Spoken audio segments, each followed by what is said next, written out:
When the game gets rough and this life just seems so tough, make we talk, my people, make we talk.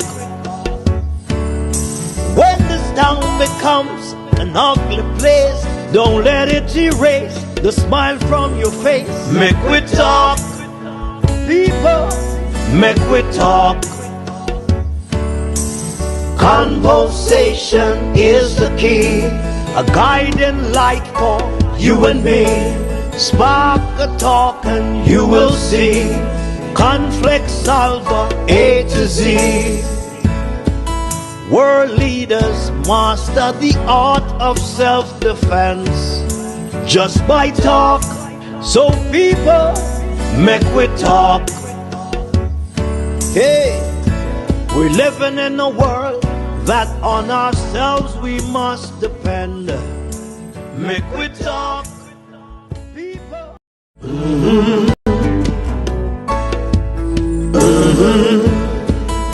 When the game gets rough and this life just seems so tough, make we talk, my people, make we talk. When this town becomes an ugly place, don't let it erase the smile from your face. Make we talk, people, make we talk. Conversation is the key, a guiding light for you and me. Spark. Good afternoon. We're listening, watching from around the world in the Eastern Caribbean. This is a special edition of the Make We Talk program before the Parliament of Jamaica start, if the Parliament going to start this evening. We're getting credible news that there is power outages all across the length and breadth of Jamaica. Energy Minister Darrell Vaz gave an update on the recent power outages across the island. Now what we're hearing, news coming in. Hold on for me.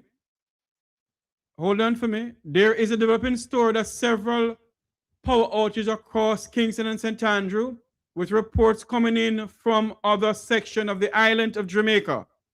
So as we come on air, there is power outages across several parishes in Jamaica, including Kingston and St. Andrew. It is a possibility that the Parliament may not keep this afternoon. We don't know if that section of Kingston has power, but we're coming in here hoping and praying that the Parliament do come on. But basically what we're hearing now, that there is some section of Jamaica has no light. Some section of Jamaica has no light. We don't know if it come back as yet, but this has been going on since the all-island power outages in this country. And what we are hearing, basically, that some section of Kingston and St. Andrew has no light. You know, people, we must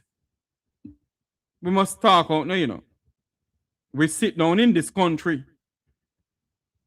and we allow these people who call themselves parliamentarians, politicians. It's full time we talk out in this country, Like up the live feed, share up the live feed. News coming into us. And we're going to play a video courtesy of Nationwide News. That section of the island of Jamaica is experiencing severe power outage. What is going on with JPS, we don't know. What is truly going on with JPS, we don't know. But something is not right with JPS today. And we need to find out what is really going on with JPS. There's a developing story. I gather Jamaicans, especially Jamaicans in the corporate area, are experiencing several power cuts. Yes, sir. And what do you have for us, Nora? Right. JPS so, app? yes, in the JPS app, we can see, I think we have a screenshot of the map showing Kingston and St. Andrew, all those dots with the lightning strike, and the line between them is showing outages. And most of these outages are stated as unplanned. The only planned one that we're seeing here is New Kingston, and a crew is on site for that one. For Halfway Tree, unplanned, status outage has occurred. East Downtown, unplanned, the status outage has occurred. And normally under the status, if there is work being done, it would say crew on site or something like that. Under the status, outage has occurred. Uaton, unplanned, outage has occurred. But let me get back to Kingston and St. Andrew. This one is Barbican, unplanned. There's a crew on site for Barbican, it's stating in the app though. This is Drumblair, unplanned. This one is Queensborough, unplanned. This is Mannings Hill, unplanned. This also here, yeah, that's Mannings Hill. This one here in Kingston and St. Andrew. Yeah. So all over you're seeing dots popping up with unplanned outages in several sections of Kingston and St. Andrew. As of this hour. As of this hour, yes. Thank you very much. Well, I know people are upset about that. Not Yes. after Friday. Why JPS salt?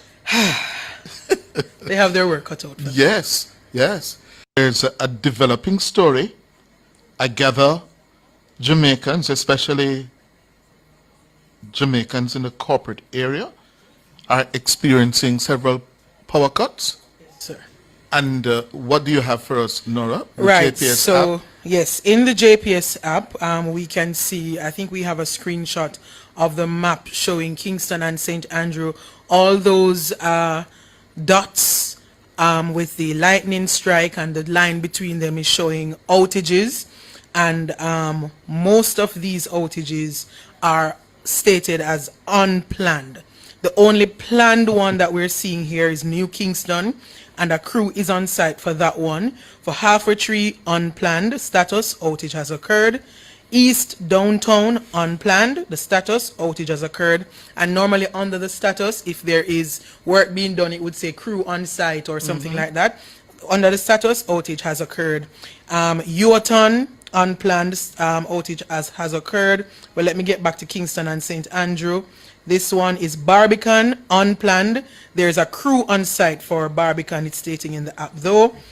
This is Drumblair, unplanned. This one is Queensborough, unplanned. This is Mannings Hill, unplanned. This also here, yeah, that's Mannings Hill. This one here in Kingston and St. Andrew. Yeah. So all over you're seeing dots popping up with unplanned outages in several sections of Kingston and St. Andrew. As of this hour. As of this hour, yes. Thank you very much. Well, I know people are upset about that. Not Yes. after Friday. Why JPS salt? You know something? I think we must ask the question. The minister gave JPS 100 and something million US dollars. And we must ask the question, what is truly going on? Huh? We must ask the question, what is truly going on? Why is it that there is still power cuts in Jamaica? What is truly going on with JPS? It is now 2 o'clock in Jamaica. You hear the power cut in Edgewater, Portmore from 11 a.m. this morning. It is now 2 o'clock in Jamaica, 3 o'clock in the United States. Something not adding up here.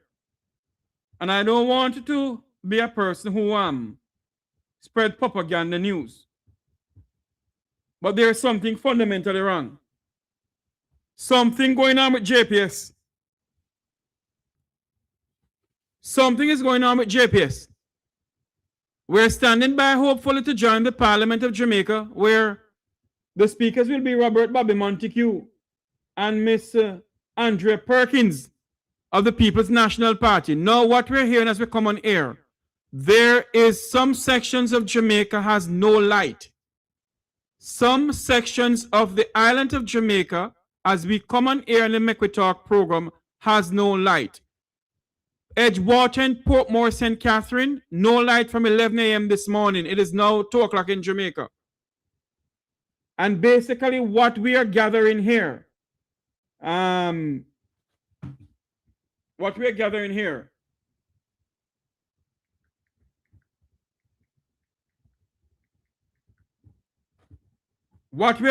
here, and we're going to play a video that we just got in, wherein they're saying to us that,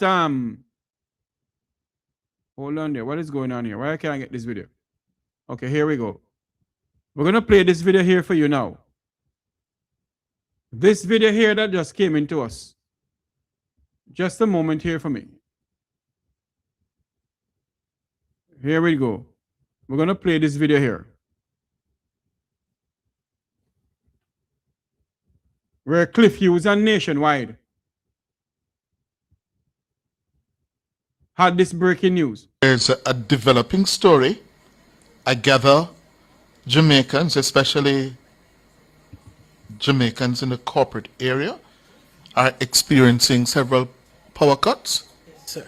And what do you have for us, Nora? The Right. JPS So, app? yes, in the JPS app, we can see, I think we have a screenshot of the map showing Kingston and St. Andrew, all those dots with the lightning strike, and the line between them is showing outages. And most of these outages are stated as unplanned. Okay, hold on there. Unplanned. Let's listen to what Noah Gay Banton is saying about the unplanned outage that is going on in the corporate area, some parishes, all the way into St. Catherine. I am being told that into Montego Bay and Westmoreland. Let us listen to what she's saying. The only planned one that we're seeing here is New Kingston, and a crew is on site for that one. For Halfway Tree, unplanned status, outage has occurred. East Downtown, unplanned, the status, outage has occurred. And normally under the status, if there is work being done, it would say crew on site or something like that. Under the status, outage has occurred. Uaton, unplanned outage has occurred. Well, let me get back to Kingston and St. Andrew. This one is Barbican, unplanned. There's a crew on site for Barbican, it's stating in the app though. This is Drumblair, unplanned.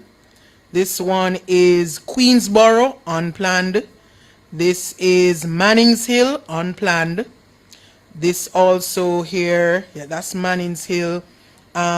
This one here in Kingston and St. Andrew. Yeah, so all over you're seeing dots popping up with unplanned outages in several sections of Kingston and St. Andrew. As of this hour? As of this hour, yes. Thank you very much. Well, I know people are upset about that, not Yes. after.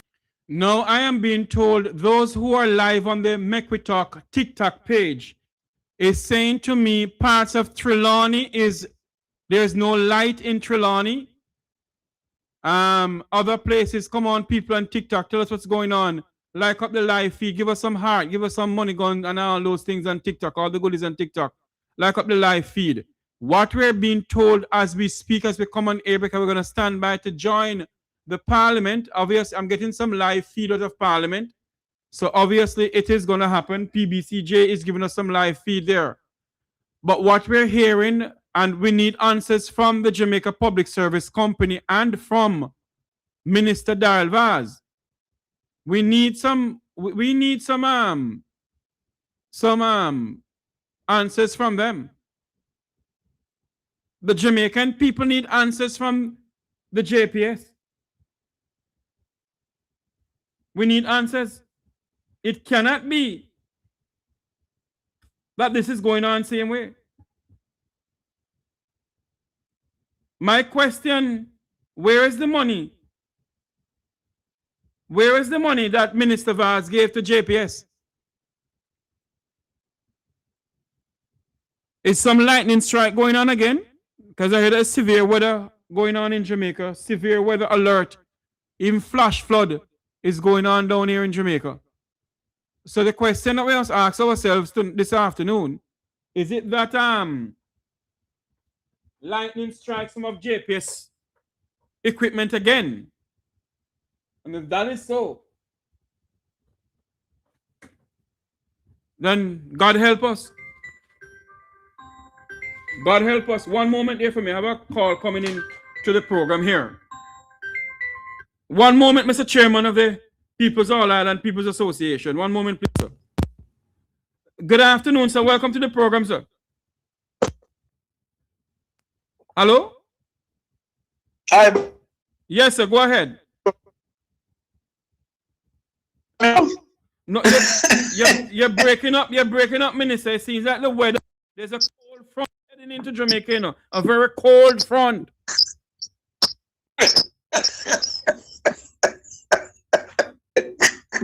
Can you hear me much better, Jeffrey? Much better, because there's a cold front, you know, very cold front. Oh my! And those cold fronts tend to be very dangerous, you know. Yes, yes. Because they come with a lot of weather and leave you with nothing. Head boy, what do you think is going on in Jamaica with so much power cuts and lightning strike? No, you asked the right question a while ago. You asked where the money we gave to JPS. Boy. But I've been saying it, you know, nobody been listening to me because I've been like a madman talking to myself. I asked the question, did JPS use all of the money or did NCB use it to pay off the debt? Or did the money go into some people's pocket? Remember, say house by South Florida, you know. I no call no name. Yeah. So, but what I will say, and what I know for certain, is that when you give an entity 150 million US, right? The fact is that the entity now go spend all that one time, so they're gonna keep some in the bank. And which bank? We want to know if the government could tell us. Let me put it this way: which financial institution did they pass the money through for JPS? I have been reliably informed that it is Scotiabank and NCB. So I want them to tell us who they passed the money through. Yeah. Second one, was there a cyber attack on JPS? That's a very good question, head boy. Very good question. Because let me say this. Go ahead. No, go ahead. I'll tell you why I asked if there was a cyber attack. When the Americans were invading Venezuela, yes, the week, about the day before, the night they invaded, the bombardment started around 2 a.m. in the morning, right? From 11 p.m. the night, Venezuela was without electricity. The entire Caracas was in darkness. Yeah? So I am of the view, and I'm not blaming the Americans, I am simply asking a question, right?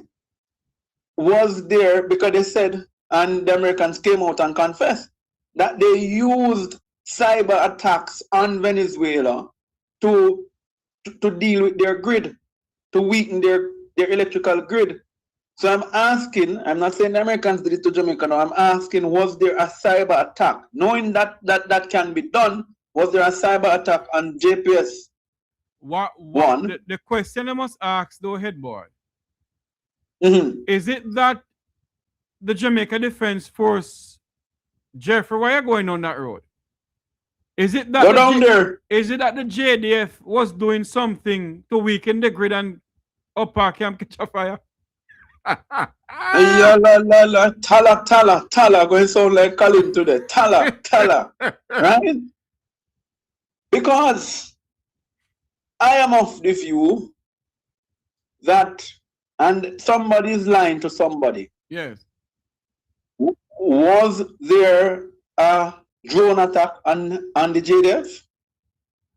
Mama me, mo. Don't you trouble Zion. I'm going to ask again. Was there a drone attack on the JDF? I'll tell you why I asked the question that way, Jeffrey.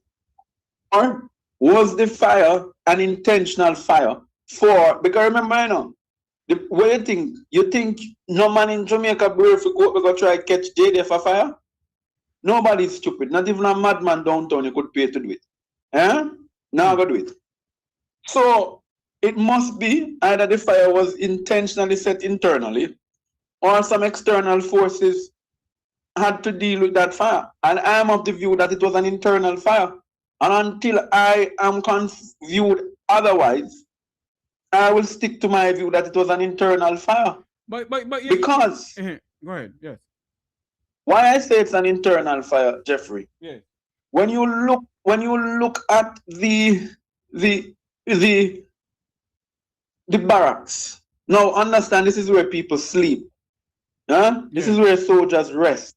This is one of the most sacred part of the camp, meaning it's the inner sanctum in terms of protection. You have to go through much layer of security before you could get to barracks. Right? Mm-hmm. So, what would have possibly caused a fire like that? A massive fire like that? And when you looked at the fire, I am not a fire expert, but I've had my little training in dealing with aviation fire. Yeah? So you were taught how to look at different smoke and you'll tell what sort of foam you use. And that fire, to me, Jeffrey, was a clear gas fire. Yeah? That was not an electrical fire. So, could the fire have started in one of the kitchen there intentionally? And who would be cooking in the camp at 11 o'clock at night? When hold on. Hold on. The fire started before Jamaica went dark, you know. The fire started early in the evening. Because JPS... In the day? Huh? In about what, 4 or 5 o'clock? Or 7? No. The fire started at about maybe 6, 7 o'clock.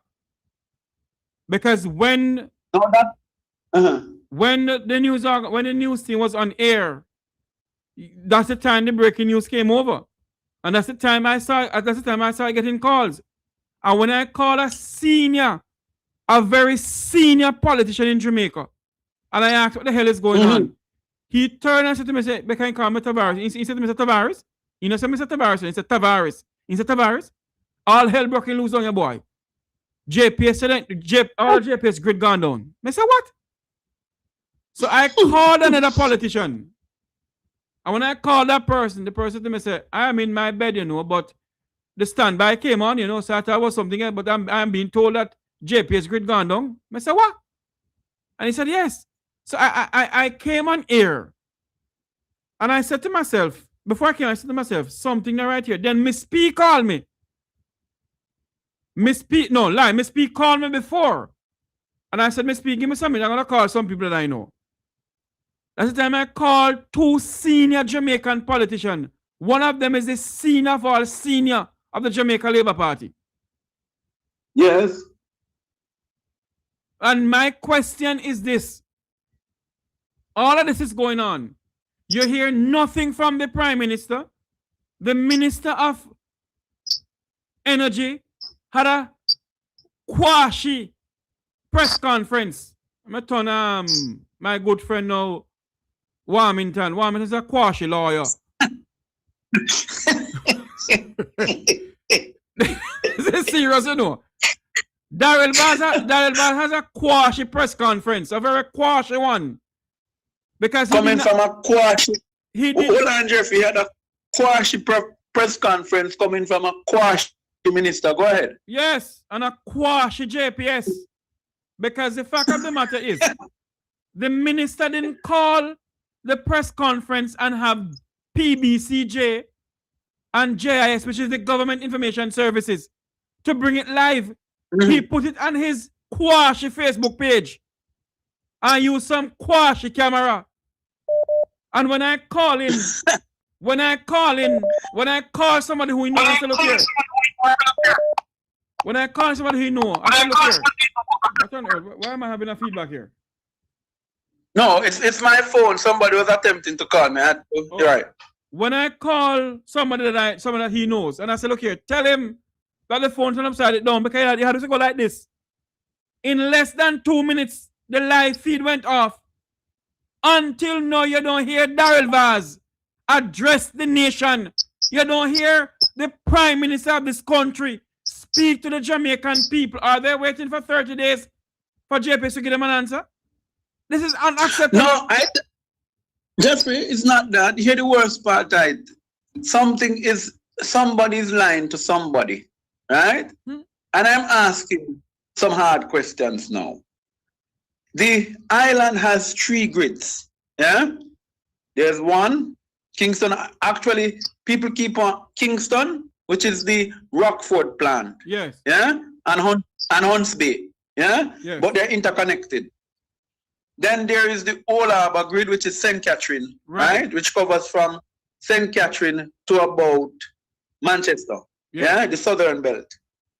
Then there is the Montego Bay grid, which manages Bogue power plant, which goes as far as up to St. Elizabeth, all the way back to Trelawney. Yeah? Hold on there. So hold on. The one at Ferry in Savlamar, that don't go all the way to St. Elizabeth too. Yes, the one in where Ferris, the one out by Ferris. Or by Savlamar there. Right. Yes, I saw. But but look at it, Jeffrey. Why I am of the view that unless it was that day, because if there's a problem in Kingston, right, it shouldn't affect St. Catherine. Exactly. That's how the grid. It shouldn't affect Montego Bay and Westmoreland either. Right. So I'm saying, was the lightning strike all 3 of them at one time? Boy, let me tell you. Tell them. Hold on, man. Let them lightning and thunder. I must say, Rastafari. Yes, I. Love I. So, you know, when I hear Jeffrey, I say some people take big people for clown. Yeah? And they want to puppy show us. And believe we are some damn puppy show. Because I'll answer the question in saying that it is an attempt by JPS. Right, Jeffrey? It's an attempt by JPS to know that Nara is established. JPS going to go again and say they want more money. I don't blame JPS. Milk them dry, suck them like ticks. We're a bunch of damn deaths in this country. It's not them. We have to pay for it. It is your grandchildren and our grandchildren's children that will have to pay that money. I agree with you. But the Jamaican people must get up off of them behind and say enough is enough. Enough is enough. This minister is the worst minister. What is going on here? He's the worst minister of transportation. He's the worst minister of energy. And he believed that he's so big and mighty. Somebody was asking him the question. Quash Daryl Bars. You're quash minister, is. You're a quash minister. But before you beat up on my friend Daryl, you have to see, you know, there are those who don't have. You see the problem, Jeffrey, when I used to go to school, right? When I used to go to high school, we used to have these students, like they would rank the grade. You remember you like have 7-1, 7-2, 7-3, 7-4, right? And 7-5. A student who is in 7-5, you can't expect them to perform as if they're in 7-1. So what are you telling me? Daryl is in 7-8. Daryl is in 7Z. I don't want him to perform as a 7A minister. I don't know how to get that from him. I want to know something there. We're having a live feed from out of the Parliament of Jamaica now. Is it that the Parliament have a standby unit or JPS give back the Parliament some light for them to come tell people a whole bunch of damn lies now? Continue. You know what is embarrassing, Jeffrey?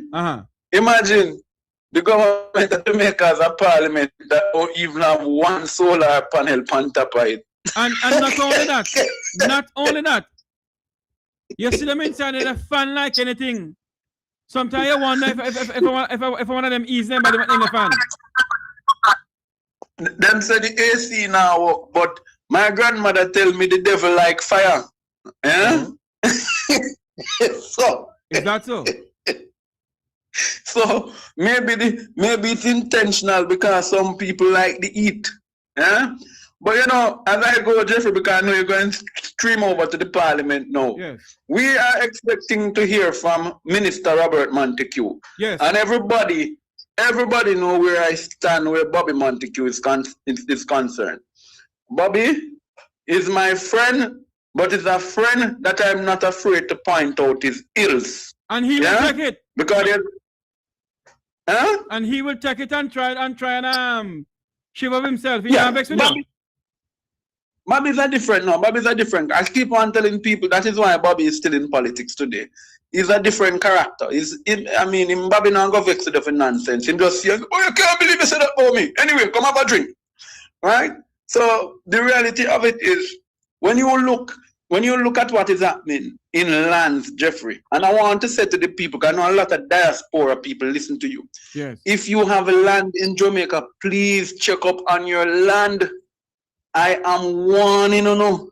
Please check up on your land. You see this deal they signed the other day with Korea about mapping, about doing electronic titling, mapping and those things. You know what is going to happen now? They're not Lands that are not. Go ahead, Jeffrey. Go ahead. They're not thief people land. Yes. So let me get straight to it. Because whereas you would have to have a physical paper in the registry to show, what will happen now is I can just give a digital thing. Yes. I can create a digital certificate for land. Now, the thing is, Bobby is not somebody that is a lazy person when he take up a ministry. But anybody in St. Mary you can ask. And Bobby, we can vex, we can disagree on this if we want to disagree. But Bobby has associated and strengthen our bonds within the Caribbean Parliament. You know, I mince my words about this, you know. And then tell him to consume me, because he know me by my name. These are my views, not that of Jeffrey Tavares and the Make We Talk program. Yeah? Me, see, Bobby Montague and the land thief will get deported from the United States. Walking one morning out of my yard, I see the whole gang of them, and I ask them, I say, what's so much labor right in front of me gate? And him laugh, and him say to me, you know who that? That's the man who cuss me every day. Yeah? And Jeffrey, in less than 3 months, a lady from the United States came and buy a land that did not belong to anybody. You know what I said to you? They are walking. So how could you put somebody who has a tainted image in lands? That can't be right. And they know. Let me put a disclaimer, although he did it. Let me put a disclaimer here. The views expressed on this program at this moment is not the views of the Make We Talk program or the host of the Make We Talk program. We have no proof, but this is ourselves from them. This is the views of the call of the program. Head boy, go ahead, sir. Absolutely. And I'll go further and say that even in the same constituency, it is alleged that the Speaker of the House is doing a project in an area called Hamilton Mountain. That's in St. Mary. That's in Western St. Mary. So right as you come, you know where the James Bond beach is?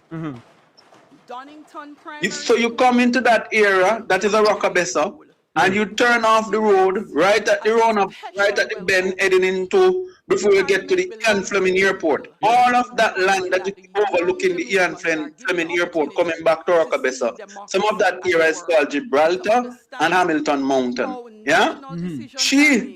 It is alleged, is up there cutting up land and selling those lots as if they were lands in Gibraltar. What do I mean by this? Because Gibraltar, a lot in Gibraltar is going for anywhere between 70 and 80,000 US per lot. Yeah?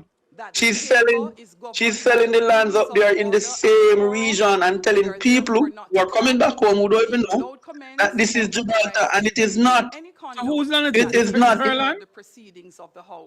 Government land that they take up. God in heaven. Jeffrey, And I'm saying these are allegations. These are not the views of Make We Talk program. These are the views of me, the caller.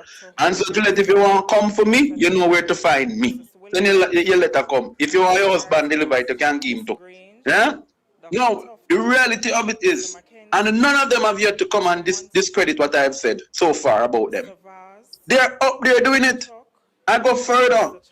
They had to go to the former Custos because the Custos had a lot of land in that area. You could ask anybody from St. Mary.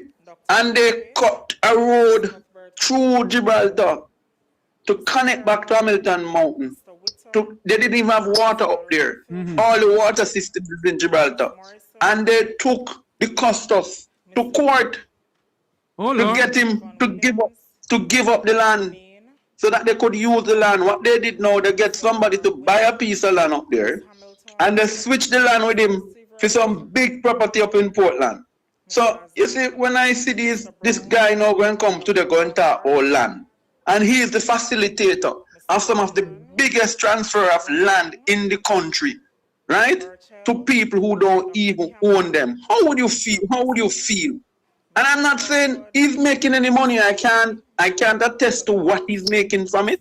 But remember, the same Prime Minister said that the same have people in parish, in the government, who is taking up land, doing adverse possession and taking up land, and he's warning them to stop it. So when Andrew said it, I said, Andrew, did you point to the minister? But no, but he must point to himself too. But they say Haga. So what they say? So I feel piglet in. I feel piglet at No, man. Anyway, just right now. Hold on, man. Hag did ask him, mama. When we came out so long, he said, "Bam, by you, we see I come here, they come." That's the statement I was looking for. I was trying to remember what my grandfather used to say it. Right now, what you're looking at, hold on, what you're looking at the side of the screen, they're looking at a live feed from the Parliament of Jamaica, where they're going to have two persons speaking in the Parliament this afternoon, Robert Bobby Montague and also Miss Andrea Perkins of the People's National Party. As they come, I can see Floyd is on his feet now. I think he's going to introduce Bobby Montague. Let's wait and see. If not, then we're going to continue talking a bit until Bobby starts talking. Because we need to know what is going on. As we come on air, some parts of Jamaica now is without light. Because JPS is having some difficulties. What is going on? We don't know. We're asking questions. Why is the Prime Minister so silent? Why is the Minister of Energy so silent? As what his good friend in the Parliament called Anthony Hilton, Quashi lawyer, the Quashi Minister of Energy. The Quashi Minister of Energy. Why he can't tell the Jamaican people the truth, we don't know. We're going to go over to the Parliament of Jamaica. I want to say thanks to Head Boy for coming on. Head Boy? All the best, my brother. As I go, the best thing Darrell does is to violate the procurement rules. That is his best job. I go and leave for my brother. All right, here we go. We're going to go over to the Parliament of Jamaica where Robert Bobby Montague is on his feet. Madam Speaker, permission to speak from a seat other than my own. Permission granted, Minister. Thank you. Madam Speaker, may I commend you and your astute, fair, and determined leadership of this honorable House. My lady, stay strong. Firstly, I want to give thanks to the Heavenly Father for granting me this privilege, to the Most Honorable Prime Minister for appointing me to his cabinet, and to my colleagues from both sides, thanks for your guidance and friendship. Thank you, member from Eastern Portland. I love the color of your suit. Let me express my appreciation to the clerk and her staff, to Mrs. Arlene Williams, the best and hardest working permanent secretary in Jamaica. To Everett Hyatt, Willard Hilton, Shade Brown, Lisa K. Sadler, Lorraine McFarlane, thank you. To my security team, thanks for all you do. To Natalie Miranda, Deirdre Moulton Gray, Anne-Marie Pollock, Shauna Stewart, Shedeen Kelly, and Dejeuner Connage, my administrative staff, thank you. To the best management team, supervisors, counselors and caretakers, bloggers and party workers, thank you. To the great people of Western St. Mary, thank you for giving me the privilege of serving you for a fourth time. Madam Speaker, in June last year, when friends were few, the workers of Western St. Mary rallied. The people stood by me so that when a 19-point deficit was broadcast and bandied about, some wish that I was done, but I come with it just a come.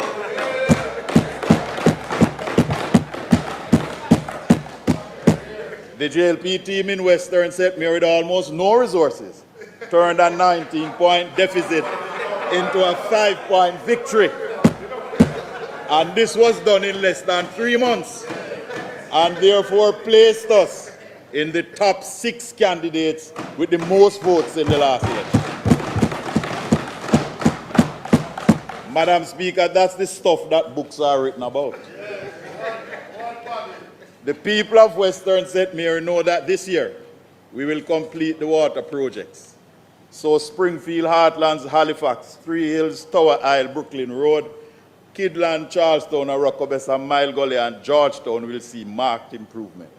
Bless you, Minister Samuda. The clinics in Fellowship Hall and Wood Park will soon be done, so thanks to the Honorable Minister Tufton and his team. And in Hunstown, thanks to the Allen family from Top Pen for donating lands free of cost, they will get a new clinic. I also wish to pause at this moment to express condolences to the family of Ione Brown, a midwife who conceptualized, advocated for, and worked towards establishing the Fellowship Hall Clinic. Nurse Brown passed at age 93.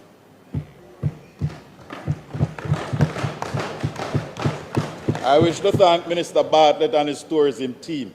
Minister Grange, thanks for the work on the mini stadium, and we look forward to phase 2. Minister Green, the farmers and fisher folks say big up. And the people of Heartland say remember the commitment you publicly made to them when you came to Geisel at the Irish potato launch. Minister Morgan, all of Western St. Mary has asked me to thank you for what you are doing, but they're also asking when you're coming to tour our roads. Mango Valley and Mile Gully said that 1 p.m. promised them a road, and they are confident that he will follow through because he has never failed them yet. The Taki school community wants Dr. Dixon to know that they are still waiting patiently on her to purchase the land beside the school so that they can have one campus. I also wish to congratulate Taki as a powerhouse in schoolboy cricket. Recently, the school's under-14 cricket team bowled out Yorkcastle High for 0 all-out in 9.2 overs. This has never happened before, but we're still checking the records. So congratulations, Taki High, coming from their main cricket sponsor. Madam, I will speak more about Western St. Mary in the other debate. But I have been entrusted with building out new systems and methods to making land titling and land settlement better, because we are building on a strong foundation to secure Jamaica's future. I also have a great team at the National Land Agency, one of the best agencies of government, if not the best. I wish to congratulate the National Land Agency on their 25th anniversary. Please take a bow, Ms. Walcott, on behalf of a great team at the NLA. Madam Speaker, it is always good to start at the beginning. We have found at the Land Agency that the oldest land title in Jamaica, Volume 2, Folio 1, is for 10 acres in Green Valley, Agualta Vale, St. Mary, dated in 1894. We are appealing to anyone out there with an older title or any old title to come forward so we can have them recorded. There are approximately 970,000 parcels of land on our valuation roll. 550,000 do have titles, but we know that they have been informal subdivisions, so most of our lands do not have a registered title, and more do not have the title registered in the current occupant's name. We have 379 land settlements, a combination of land lease and land settlements, with 62,690 formal parcels of land. Our checks have so far revealed that approximately 35% of the 62,900 have been informally subdivided. So between untitled lands, informal subdivisions, non-owner occupants, and land settlements, we need approximately 600,000 new titles to completely solve the land titling challenges we face as a country. As a result, land cannot be properly passed through generations. Property disputes, death, broken families, and the true benefits cannot be realized from the land. Government cannot get the right amount of taxes, and citizens cannot get the services they need, like regular garbage collection, fire services, and street lights. We do, madam, have a problem. How are we as a government moving to solve the problem? We have elevated land titling portfolio to cabinet level. We are moving to solve the lack of human resources by partnering with the government and people of South Korea in opening a training school to train surveyors, draftsmen, readers, checkers, and all related professions in land matters except in lawyers. We thank the government and people of South Korea for signing off and funding this US $9 million project. The impact of this partnership will be enormous, and the bulk of the funds will be used to invest in our people and expand the pool of available professionals. It will also introduce new technologies and will increase our capacity to produce more titles. We have signed an agreement with the Certified Commercial Investment Member Institute, CCIMI, to further train and certify our realtors. The CCIMI is a world-recognized professional certification, only available in 31 countries, and Jamaica now makes 32. It is for our realtors and will result in more highly trained and skilled professionals in the real estate sector. We are putting on more workshops for lawyers on how to complete land applications, and these courses are accredited. We have increased our panels of referees from 1 to 5, and we intend to appoint more. We will increase our public education as to how to get a title. We are appointing more and more adjudication committees, and we are exploring the option of referring adverse possession applications to adjudication committees. We intend to digitize all our processes, including surveys, so that we can begin by next September the issuing of e-titles. This will make the process smoother, easier, and more secure. This will then allow us to do upwards of 30,000 or more e-titles per year.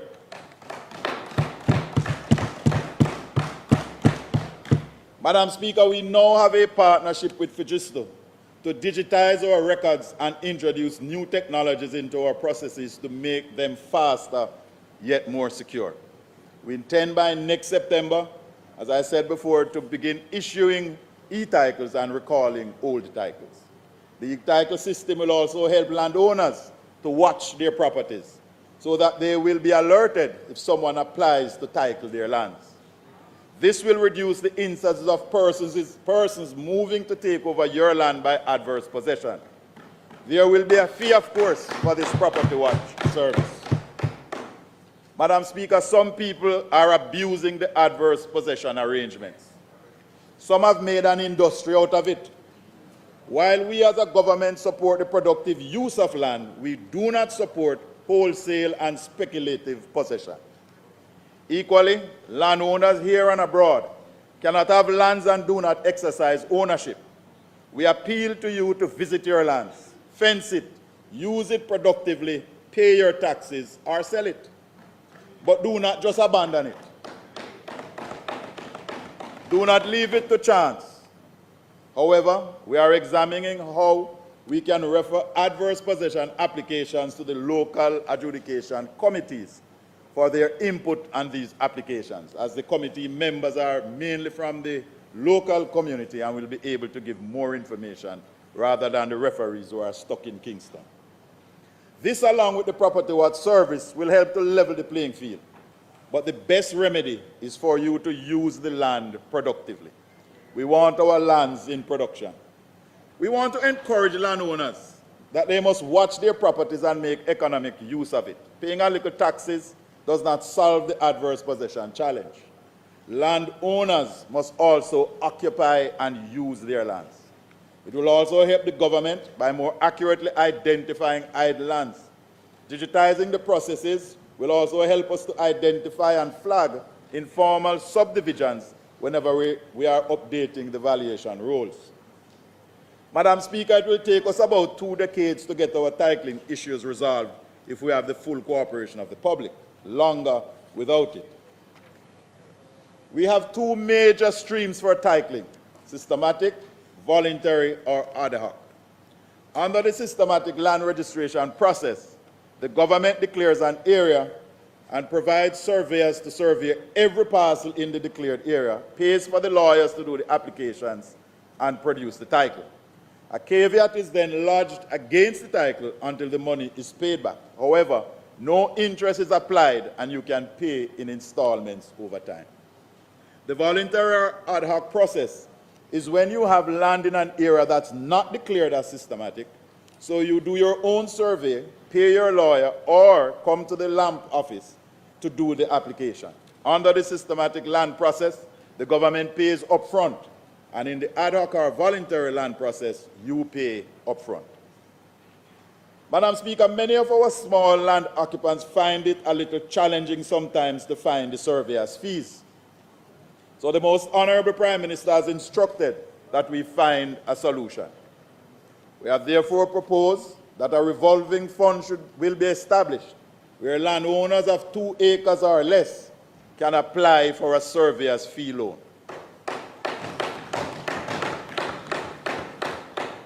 Once the applicant applies through LAMP, an NLA-trained and certified lawyer or a recognized land management service company, they will qualify and these funds will go directly to the surveyor and a caveat lodged against the title so that the taxpayers will recover the money. This will greatly help many families who today cannot afford to pay a surveyor. In our drive for partnerships, Madam Speaker, we have taken our manifesto and election promise forward. We have met with our churches and their organizations, and we are working with them to utilize the window that has been established to get untitled church lands titled. We have trained their lawyers. We have listened to and helped to identify the issues as they refer the parcels to us. We are confident that church-owned lands, including schools, clinics, community playing fields, will eventually be titled, and we hope the churches will join us in encouraging others to get their titles. Madam Speaker, the National Land Agency, through the Commissioner of Lands, will expand the vendor's mortgage window. This will allow persons who have bought government lands to immediately get their titles with a registered vendor's mortgage. This will allow them to continue paying their installments, but they will have their titles in their hands.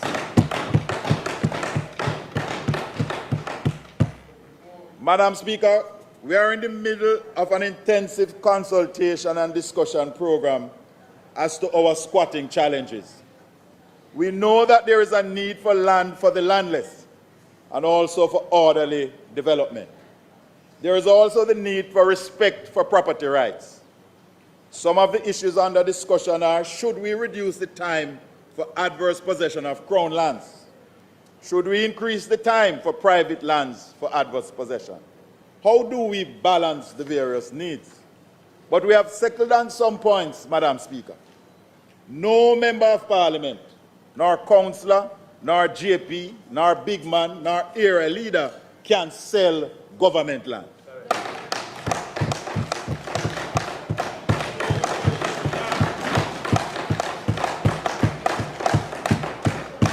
So to those persons scamming people and says the MP send them, stop it. Because the MP never send you go do nothing like that.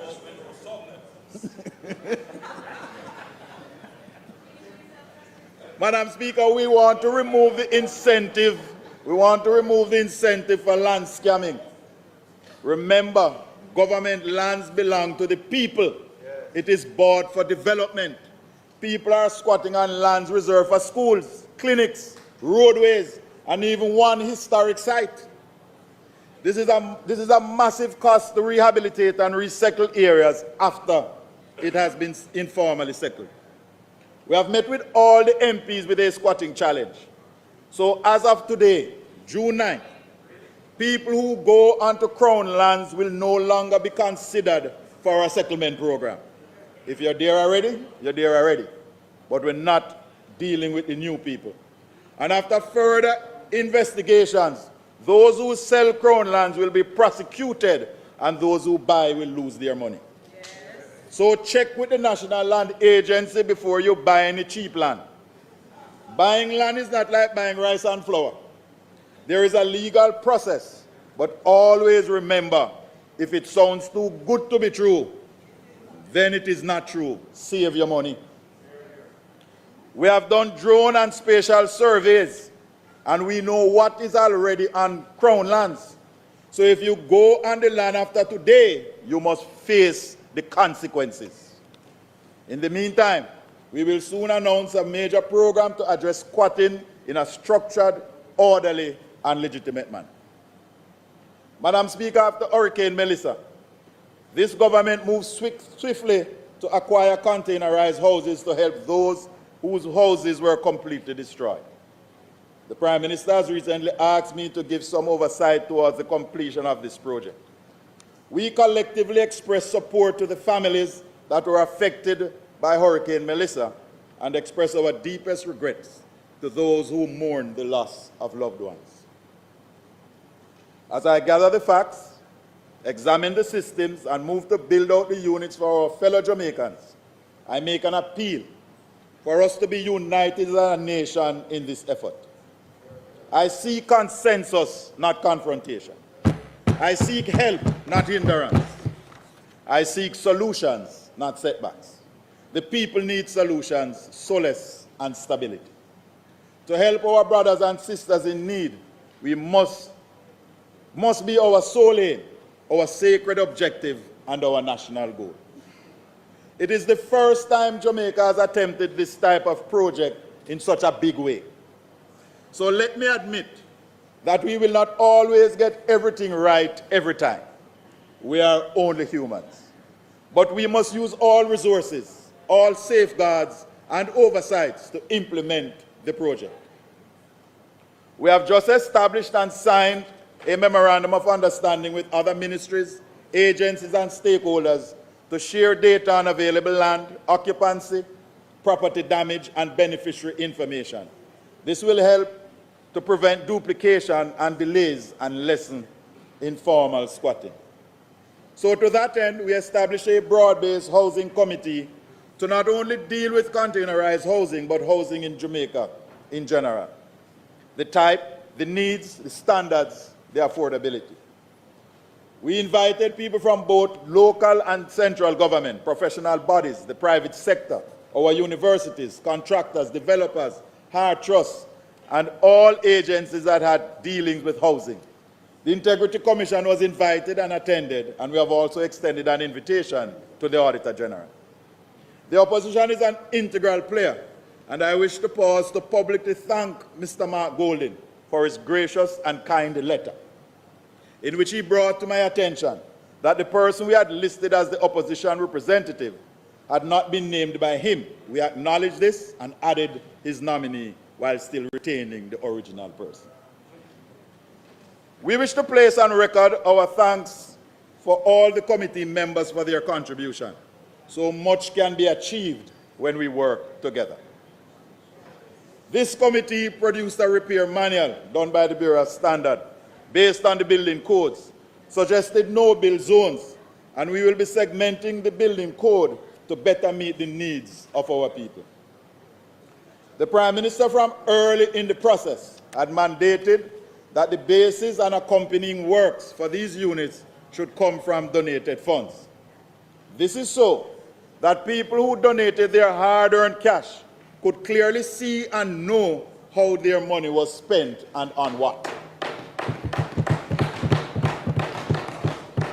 Furthermore, in years to come, They can come and look at the bases to these containerized homes and feel satisfied that their donation helped to bring comfort to a family, shelter after a storm, and a home for a child. The Auditor General's report on donated funds has vindicated the Prime Minister's wise decision. As you go through the report, it has not said any funds are missing or misappropriated. The spend has been slow, that's true, because we are following other processes and navigating uncharted waters. But the hard-earned donations of Jamaicans, foreigners, agencies, companies, and partners are all accounted for.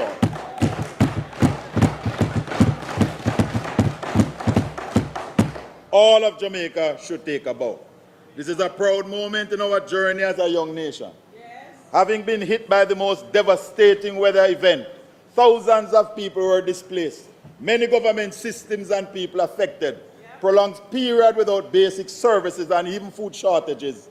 In some areas, farms destroyed, but nevertheless, we have held our collective head high because the people's hard-earned money that was donated is all accounted for. No thought, no suggestion, no conclusion of any irregularity.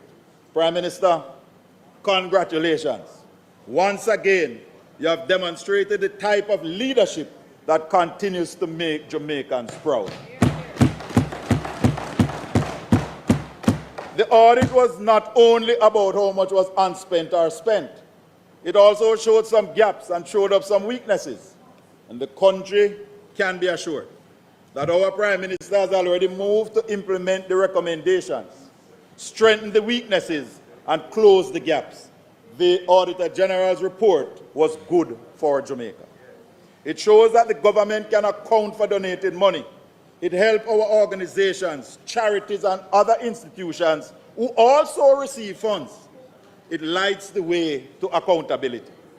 Maybe some of these bodies who got donated funds should at least say how much was donated, how much was spent, and how much is left. And of course, what are they going to use it for?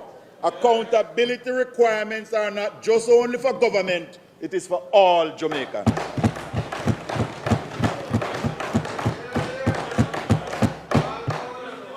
It was originally felt that some 12,000 homes were needed, but many people pulled on insurance, family, community, their own resources and began to rebuild. The government also assisted thousands under the Roofs program. This government, this Andrew Holness-led government, has already spent some $67 billion on hurricane relief and recovery.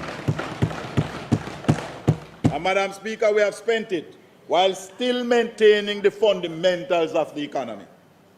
The sacrifice of our people, the wise leadership of our Prime Minister and his team has allowed us to spend the $67 billion on our people while not ruining the economy. This is not a run with it moment, this is management. The Ministry of Labour and Social Security and the Ministry of Local Government and Community Development now estimate that approximately 2,000 to 2,500 people need the containerized solutions.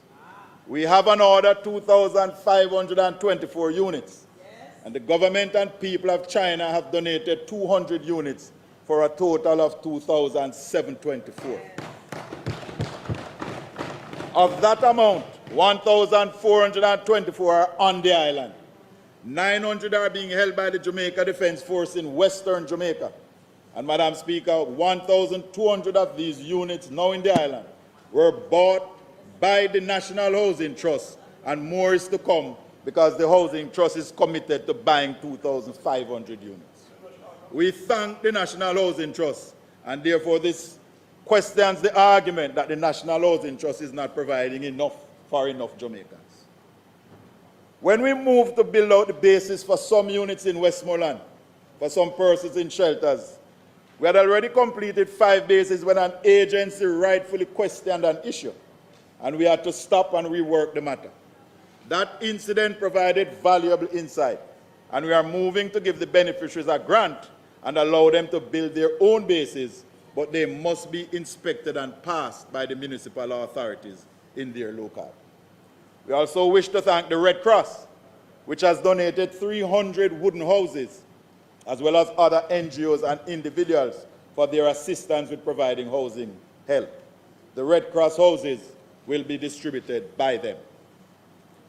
The Honorable Prime Minister has also instructed the National Housing Trust to build out a section of any current scheme, especially in Western Jamaica, to accommodate persons who are to be relocated. This will help in reducing the cost of support infrastructure. We are hopeful that each NHT scheme island-wide will have that section that our less fortunate people can be adequately catered for. On this note, the PM has also instructed the NHT to seek their board's consent to solve the sewage issue for the Lighthouse Road squatter regularization project in St. Mary. The issue of delayed, misaligned recommendations or advice and slow bureaucracy makes the case why NARA is needed and needed now. Madam Speaker, for any unused units, here is the plan. We are going to keep some units for future disasters and store them with ADPEN. Other units will be donated to those infirmaries with space to help reduce our social patients in hospital and release the estimated 270 beds that are occupied in our public hospitals. These beds are needed by those who are genuinely sick. The new social housing program will benefit, if any is left, and other social programs, including those operated by members of Parliament. It must be noted that the base and attendant works for the units include the bench platforms, sewage system, steps to get into the unit, the cost of transporting the unit from the storage site to the construction site, clearing the construction site, and the lift truck to lift the unit so that it can be locked in. So it's not just about building the base. It's also about how people have to get into the unit. And that is why we have decided to allow the beneficiaries and their communities to assist. When done this way, better care will be taken of the units. Madam Speaker, the government through the Ministry of Housing owns and maintains 113 housing schemes. Some as rental schemes and some as freehold, but they were never transferred to the owners. But starting this year, we will have them assess and do the corrective works on at least one scheme so that we can apply to the municipal authorities for certificates of completion, have them strataed, and then titles issued to the beneficiaries. They have been waiting too long. Madam Speaker, based on the amnesty for people owing $150,000 or less to government for housing units, we have found that over 2,000 housing accounts qualify. This government, this caring government, is moving to produce and release titles for the long-awaiting first-time homeowners. The ministry, as part of the hurricane response, assisted over 3,000 persons with copies of their documents that were destroyed or damaged at no cost to them. We had the documents on file, copies of them on file, so we were more than happy to produce copies for the people. We have distributed over 1,000 titles so far this year, and we have more to do. As a matter of fact, in Mandeville, they are now calling the Prime Minister the titler. This financial year, we intend to produce over 5,000 titles, including in Southwest St. Andrew. Our surveyors are currently doing 4,000 surveys, and in partnership with the NHT, we intend to do more. We are in discussion with the Ministry of Mining to finalize a project to create titles for the over 3,000 Jamaicans who have been relocated by the bauxite industry and cannot get titles. This government, this Andrew Holness-led government, is moving to correct that. Madam Speaker, it is our intention this year to pass the Registration Shared Community Act, which has been referred to as Joint Select. We also intend to introduce an amendment to the Registration of Titles Act, which will have consequential amendments to the Special Provisions Act, the Land Surveyors Act, and the Land Valuation Act. Madam Speaker, there are too many Jamaican families who have worked land for years and cannot realize the full benefits from the land because it is not theirs.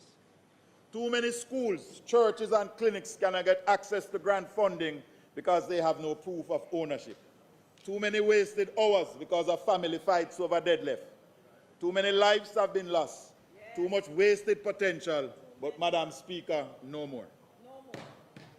This government is determined to right the wrongs of the past and properly title every square inch of Jamaica using technology, training, and partnerships. We are building on the strong foundations for generations to come. To those awaiting containerized housing solutions, we seek your continued patience as we work through the bureaucracy. The solution is close. Yes, we understand that sometimes the bureaucracy feel like it might kill democracy, but there are laws, rules, and regulations that we must observe. We seek your understanding. We were happy to help those that needed to copy documents, happy that we have begun to issue titles or carve the path for you in government high-rise buildings to get your title. Thanks for the professionals' help in establishing suggested no-bill zones as we recover forward. I also extend thanks to the staff in the various government entities and ministries as we work to improve our systems. Madam Speaker, my father of blessed memory, who would have been 109 last Sunday, has always said, everyone should get their name on one of 3 rolls or books. The book of life, you must, he says, take the golden pen and write your name up there. The voters' roll, so that you can continue to exercise your franchise and vote for the Jamaica Labour Party to continue in office. And finally, he says, get your name in the Registrar's Book of Titles. Own a little piece of Jamaica, own a piece of the rock, and make sure it is properly titled. Madam Speaker, this is not just about land. It is about building strong foundations, member from St. Thomas East. This is a call for all of us to use our energies and efforts to get our people's titles so that Jamaica may, under God, increase in beauty, fellowship, and prosperity. Madam Speaker, if it so pleases you.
Members of this Honorable House, I crave your indulgence. The gallery was filled with the visitors for our previous presenter, and we're just allowing a little time to allow persons on the outside to come into the gallery for the remaining presentation.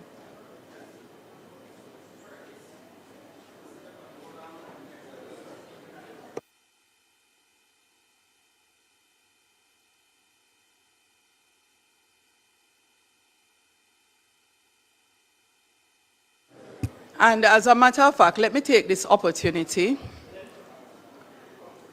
since I see an error in the presentation on the screen.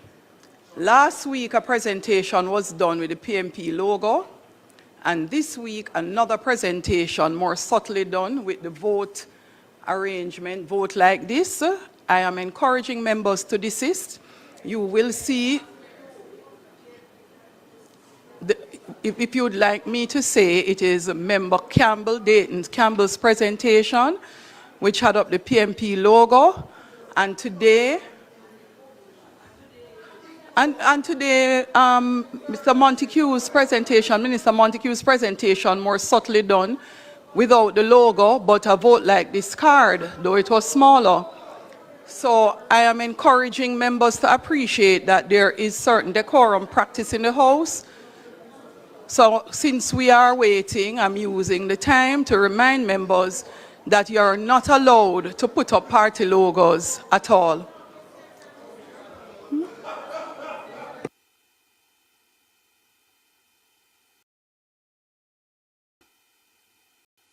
Okay, members, please.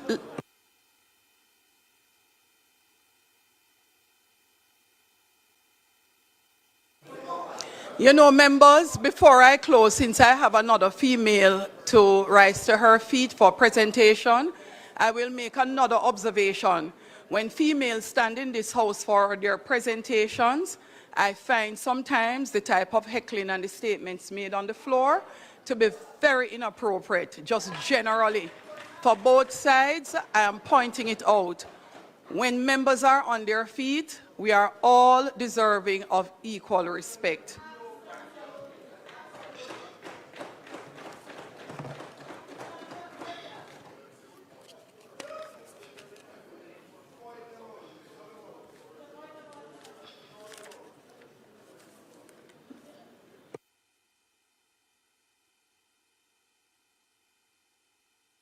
We will now invite to her feet the member from Hanover Eastern to make her presentation.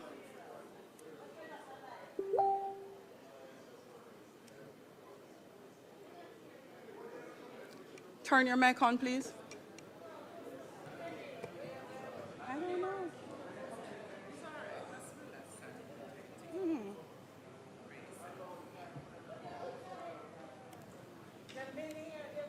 They've been here. We don't know. We have to ask the marshal. We were told that they were going to come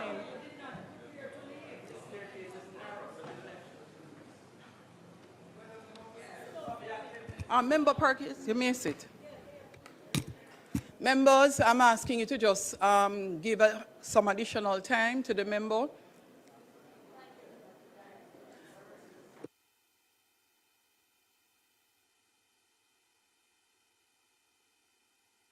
House Leader, a moment, please.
In the interest of time, let me recommit the items on the agenda, which are short, so we can get them out of the way while we await the visitors. House Leader. Yes, Madam Speaker. We'll get back to public business, so we'll just go through the agenda, coming back to Ms. Perkins. Those in favor? Aye. Those against? The ayes have it. Statement by ministers? None. Announcements, Clerk? Laid on the table of the House are the following. The Insurance Amendment of 20th Schedule, Number 2 Regulations 2026 under the Insurance Act.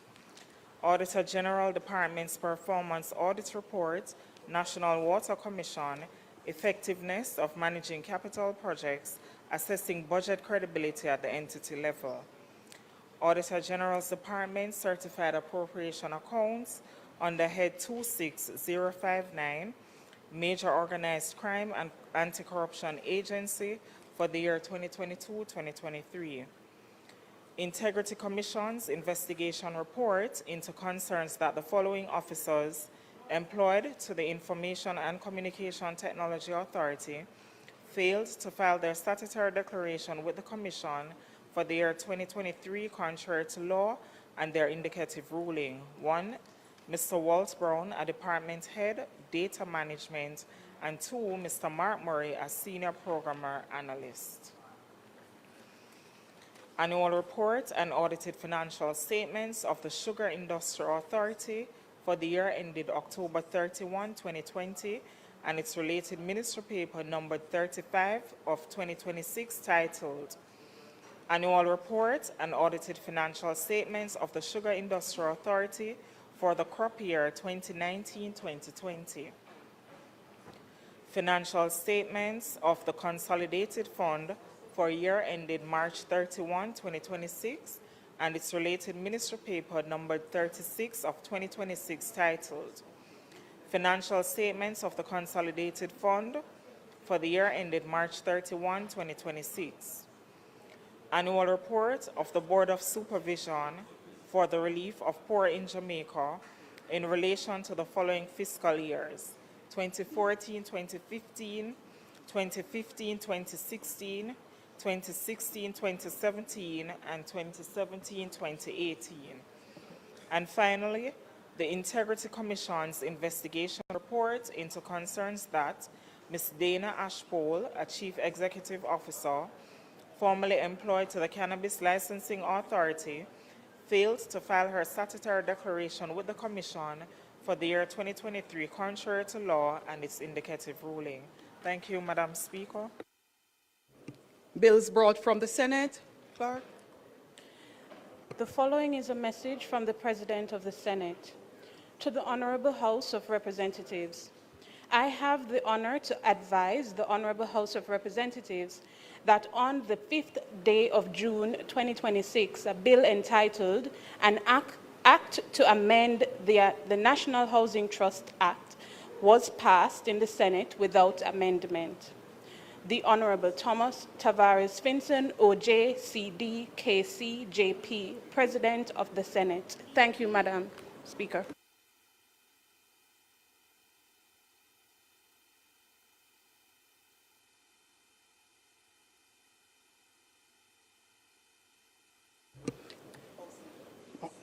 Petitions, papers, reports from committees, notices of motions given orally.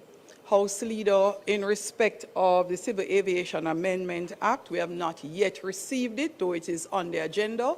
As soon as it comes, we will make that announcement. Continue from there, House Leader. Madam Speaker, I beg to give notice that at the next meeting of the House, I will move the following motion. Be it resolved that the Insurance Amendment of 20th Schedule, Number 2 Regulations 2026, which was laid on the table of the House on the 9th day of June 2026, be referred to the Regulations Committee of the House for consideration and report. Madam Speaker, I further beg to give notice at a later stage today, I will move for the suspension of standing orders to enable me to take the motion. Minister Vaz.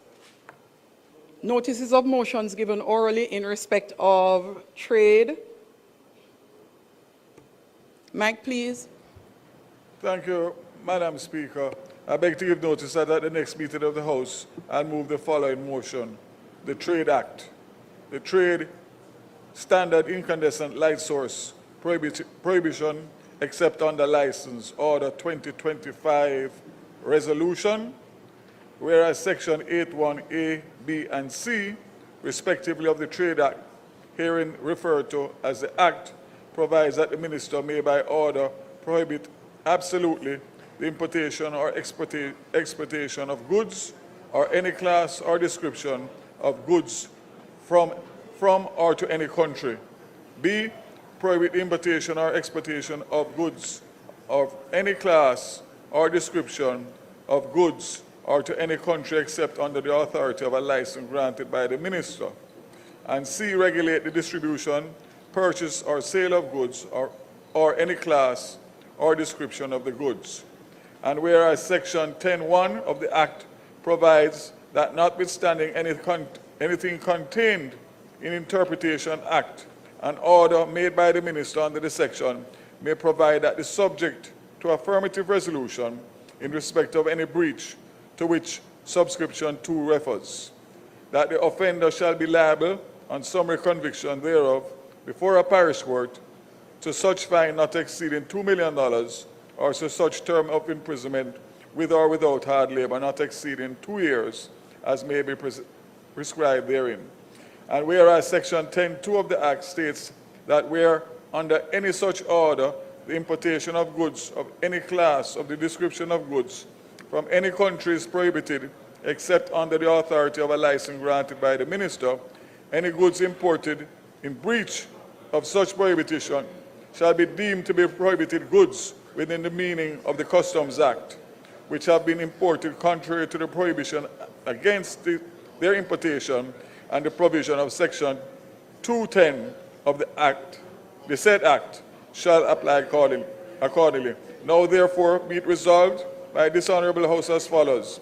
The resolution may be cited as the Trade Standard Incandescent Light Sources Prohibition except under License Order 2025 Resolution, and the Trade Standard Incandescent Light Sources Prohibition except under License Order 2025 Resolution was laid on the table of the House on the 9th day of December 2025 is hereby affirmed. Madam Speaker, I beg to further give notice that at a later stage today, I'll move for the suspension of the standing orders to enable me to take the motion. Thank you, Minister.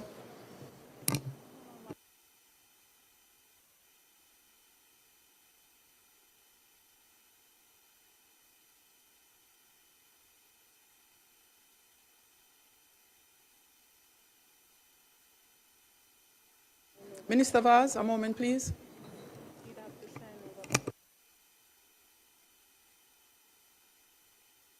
No, Minister Vaz, approach.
Proceed, Minister Vaz. Thank you, Madam Speaker. Can I ask that the Trade Act, the Trade Standard Incandescent Light Sources Prohibition, except under license order, is changed from 2025 to 2026, the resolution? Noted for the records, Minister.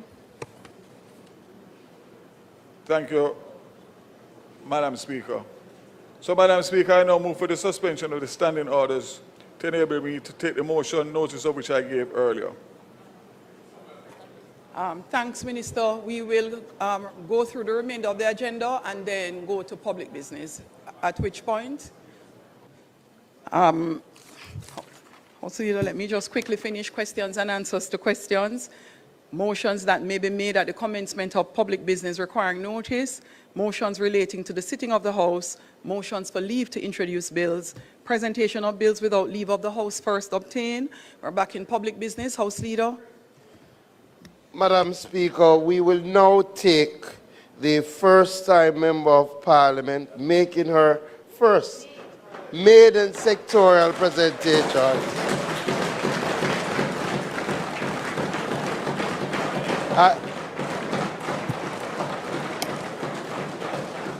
For the those member seated, from Hanover Eastern. For those seated in the gallery, unfortunately you missed the opening of Parliament, but you're not allowed to clap or make any noise in the gallery. You should do nothing in the House that disturbs the proceeding of the House. Those are the rules of the House of Parliament. Thank you so much. Member, I join the members of the House in congratulating you for joining this House and look forward to your presentation within the time limit allowed.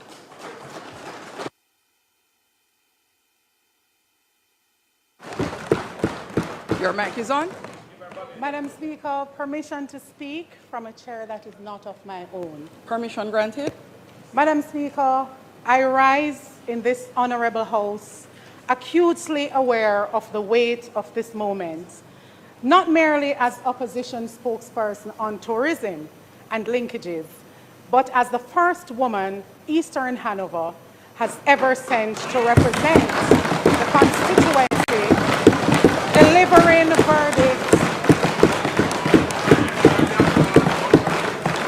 delivering verdict that echoes beyond the constituency boundaries. Real representation matters. Thank you, Eastern Hanover. And thank you to my hospitality workers that are here with me. Madam Speaker, I am equally grateful to the Leader of the Opposition, Mr. Mark Golding, for his confidence in entrusting me with this critical portfolio. Before I address the substance of this presentation, permit me to acknowledge those without whom I could not stand here today. To my family, my father, my mother, my spouse, and my daughter, Italy. You are my foundation and my fire. To my dedicated councillors, Councillor Andrea Dehaney Grant, Councillor Lennox Frey, and Winter McIntosh. To my constituency staff and secretary, my executive team, you are the engine behind this opportunity. I am profoundly grateful. Madam Speaker, it is from this place of gratitude and with a full weight of accountability that history demands that I now turn to the urgent matters before us.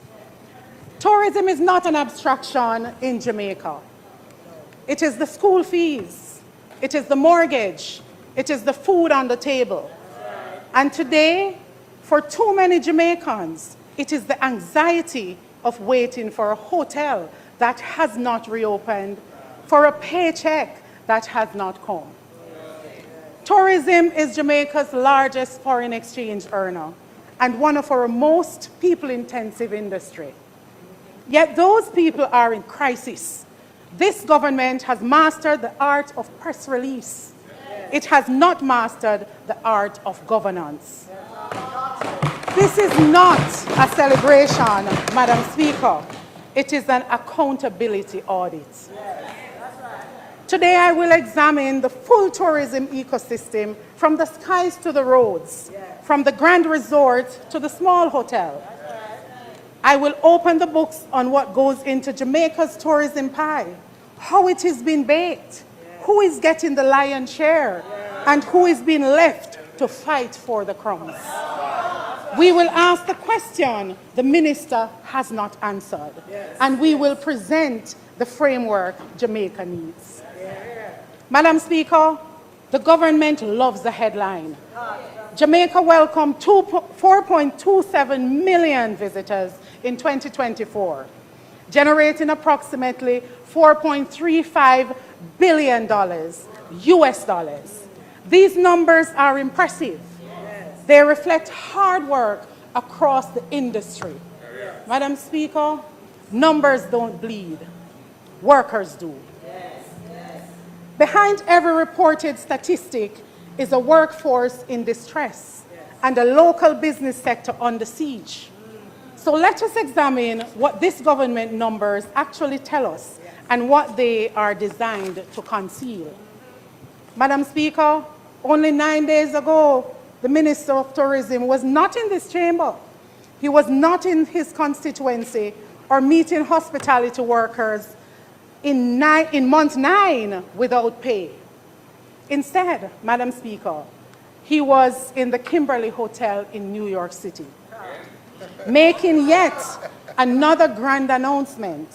In the next 10 years, 10 million visitors, 10 billion US dollars, a new acronym, a new press release, a new headline, likely another missed target.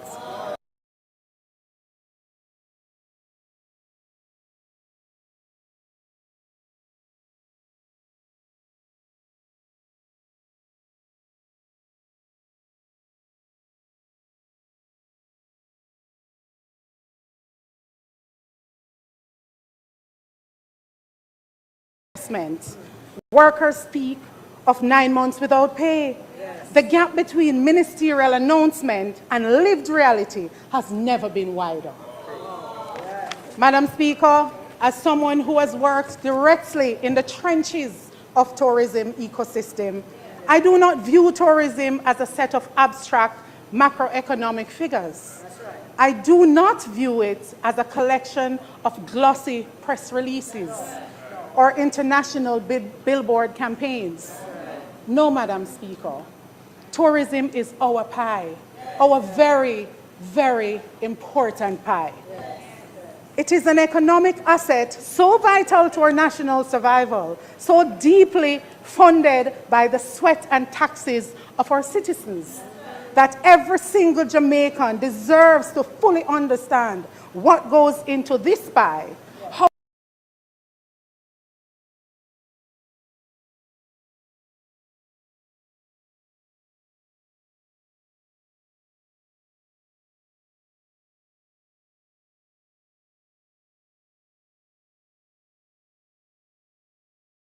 home destinations and the activities they engage in. Therefore, our complete Jamaican tourism pie requires specific, deeply interconnected ingredients.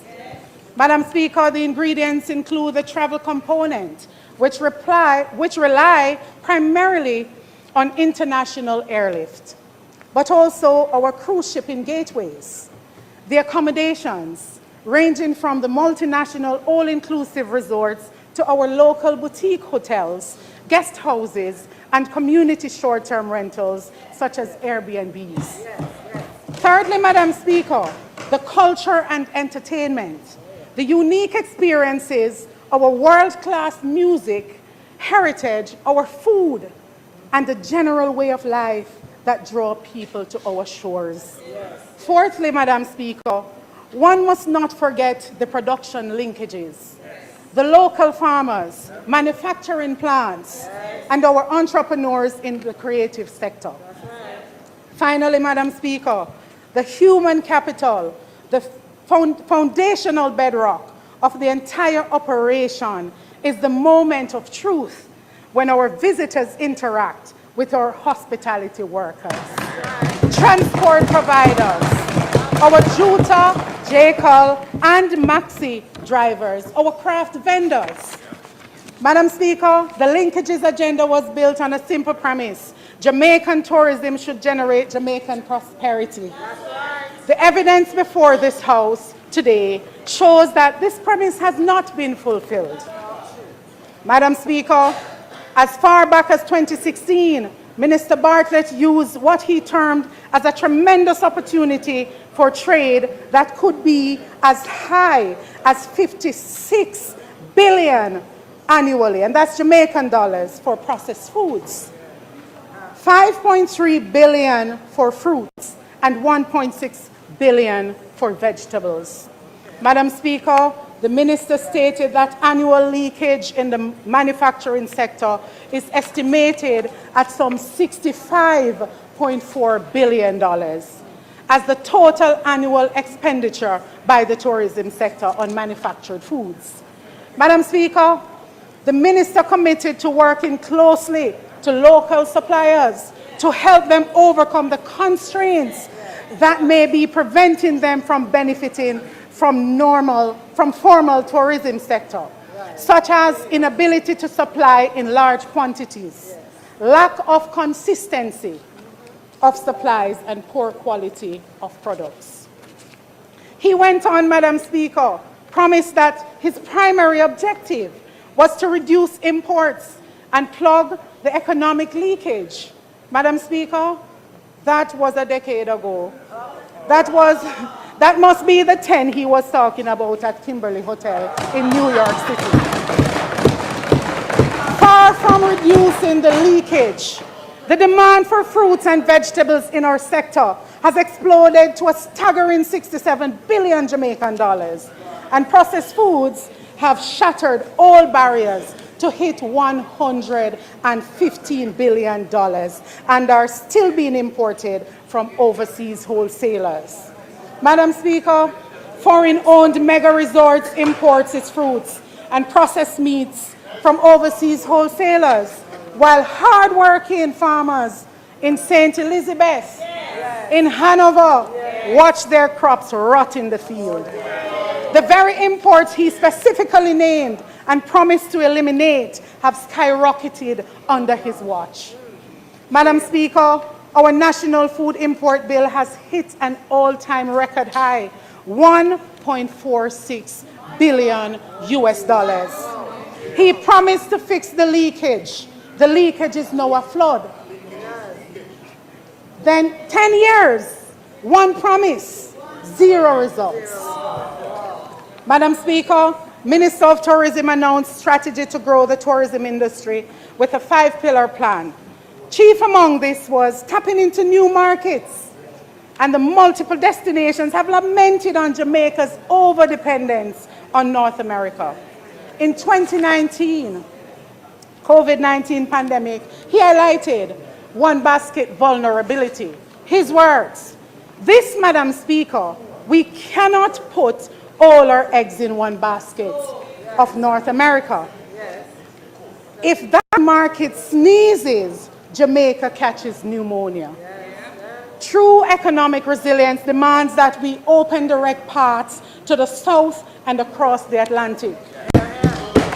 Again, in 2022, Minister highlighted, and I quote, our high dependence on, the Minister highlighted in 2022, our high dependence on source markets like the US and Canada leaves us entirely at the mercy of external border decisions, flights cancellations, and foreign health advisories. Diversification is no longer an option. His words, not mine. It is a matter of survival. Madam Speaker, let me repeat and emphasize, the minister said, diversification is no longer an option. It is a matter of survival. Again in 2024, Madam Speaker, the minister reiterated that we're moving to break historically singular reliance by opening the Middle Eastern and African markets. We need visitors whose travel habits are decoupled from the economic cycles of the United States. Madam Speaker, the minister speaks eloquently about the tourism linkages network. Yet under his watch, international financial benchmarks reveal a scandalous reality. Yet under his watch, linkage has become a euphemism for massive economic leakage. For every single dollar spent in an all-inclusive tourist, in an all-inclusive hotel in Jamaica, up to 70 cents leaks straight back out of our economy to the overseas travel agents, foreign-owned mega airlines, and international supply chains. Every single dollar earned in this sector leaves Jamaica immediately. It does not circulate. It does not multiply. It takes an immediate U-turn back across our borders. Madam Speaker, speaking of the Middle East, in 2022, he went to Riyadh and Dubai, promising a Middle Eastern corridor. By the end of 2025, the arrival count was a mere net increase of 330 people. Madam Speaker, what about Africa? The minister went to Nigeria in 2021, staged a massive photo opportunity, and promised a historic gateway. What is the net increase? By the end of 2025, the arrival count was 1,440,000. A net growth exactly 320 people over his baseline, while his visit to India, and India is one of the largest, fastest growing countries in the world, only produced a maga 360% increase. In Jamaica, there is a saying that talk is cheap. That is costing us. Madam Speaker, there is a concept in the Ministry of Tourism that is termed seat support, which is merely a disguise for flights coming into Jamaica. Since 2015, this administration has spent $2.86 billion on seat support. Madam Speaker, it would be good if the minister could report to this Parliament on the amount spent on achieving less than half of the percent of our visitor arrival. Madam Speaker, despite the multiple utterances for the importance of diversification, what has happened to our primary market in the meantime? In 2017, the United States accounted for 64% of our total stopover arrivals. By the end of 2025, our reliance on the US market had ballooned to 71%. Combined with Canada, North America now commands a staggering 84% of our entire market. Madam Speaker, things have not gotten worse, but much worse. The minister spent billions of taxpayers' dollars flying across the world to find new ingredients, and his own Jamaica Tourist Board statistics show he has made the Jamaican tourism pie more vulnerable to a single external economy that it was a decade ago.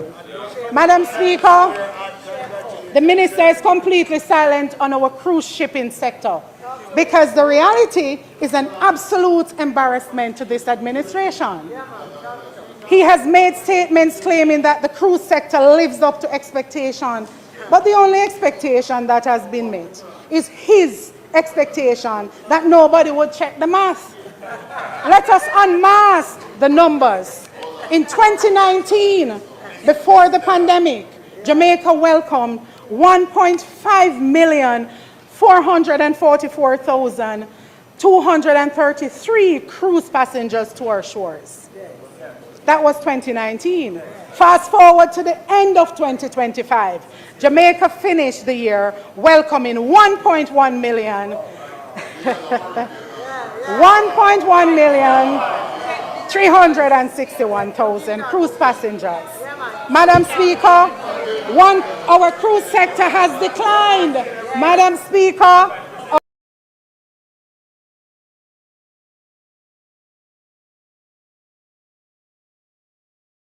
we're facing a massive shortage, nearly 438,000 visitors who are completely missing from our ports.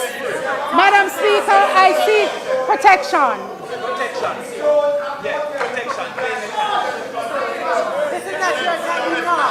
Let me reiterate, Madam Speaker. Members, please allow the members.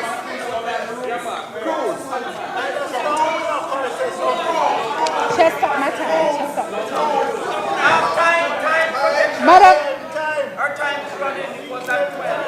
Madam Speaker, a shortage of nearly 438,000 visitors who are completely missing from our ports. 438,000 visitors using our taxi service to buy our craft, to experience our attractions. Madam Speaker, let's go deeper into the math.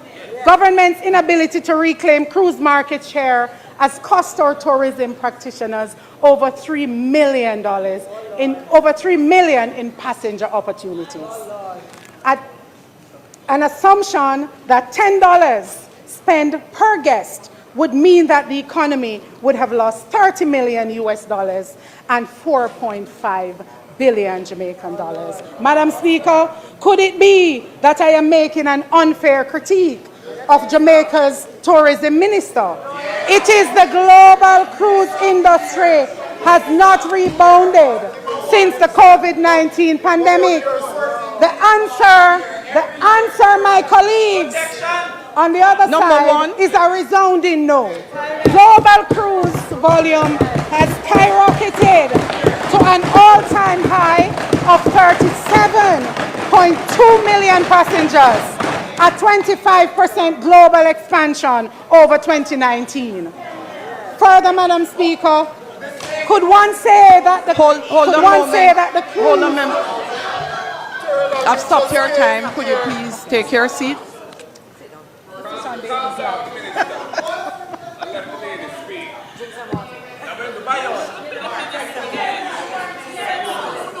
I have stopped the time for the member from Hanover Eastern and for the member from St. Catherine East Central, the member from St. Catherine East Central,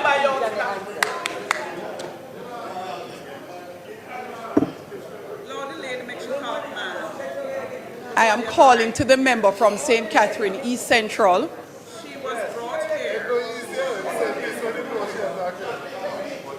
Thank you, Andrea. Thank you, Andrea. I am thanking her. Thanking her.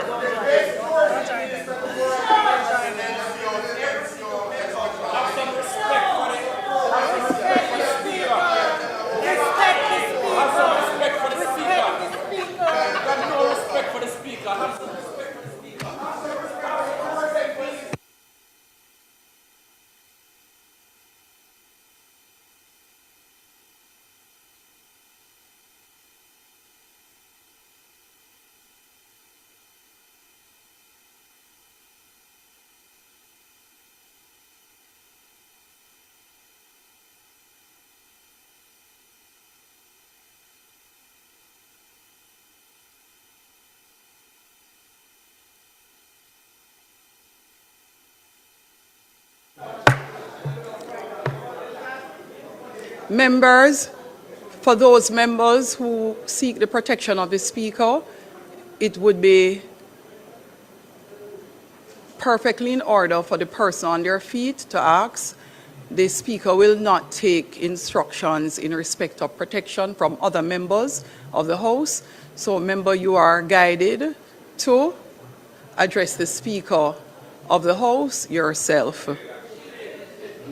That is when I will intervene. Additionally, members, a lot of what you do on the floor, I keep repeating it and say on the floor, is not heard up here at the top where I am seated. And so I am asking you again to be so guided. It works for you and it works against you.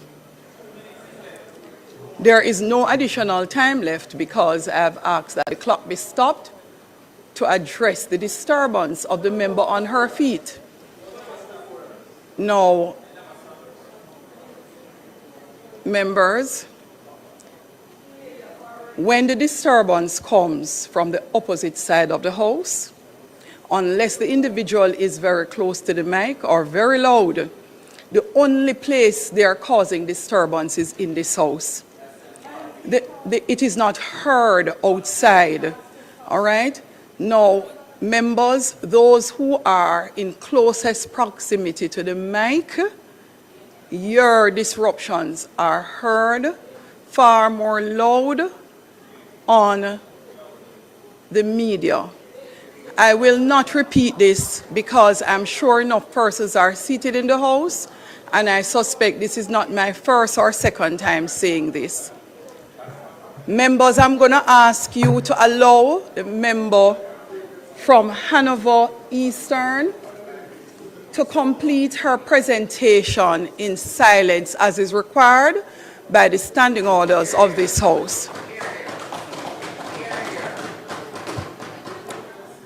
Member, could you please turn your mic on? Member from Hanover Eastern. You may proceed. Madam Speaker, the Jamaica Union of Travelers Association was created by the People's National Party Minister Francis Tulloh, with one explicit mission that it should be one avenue of Jamaican ownership.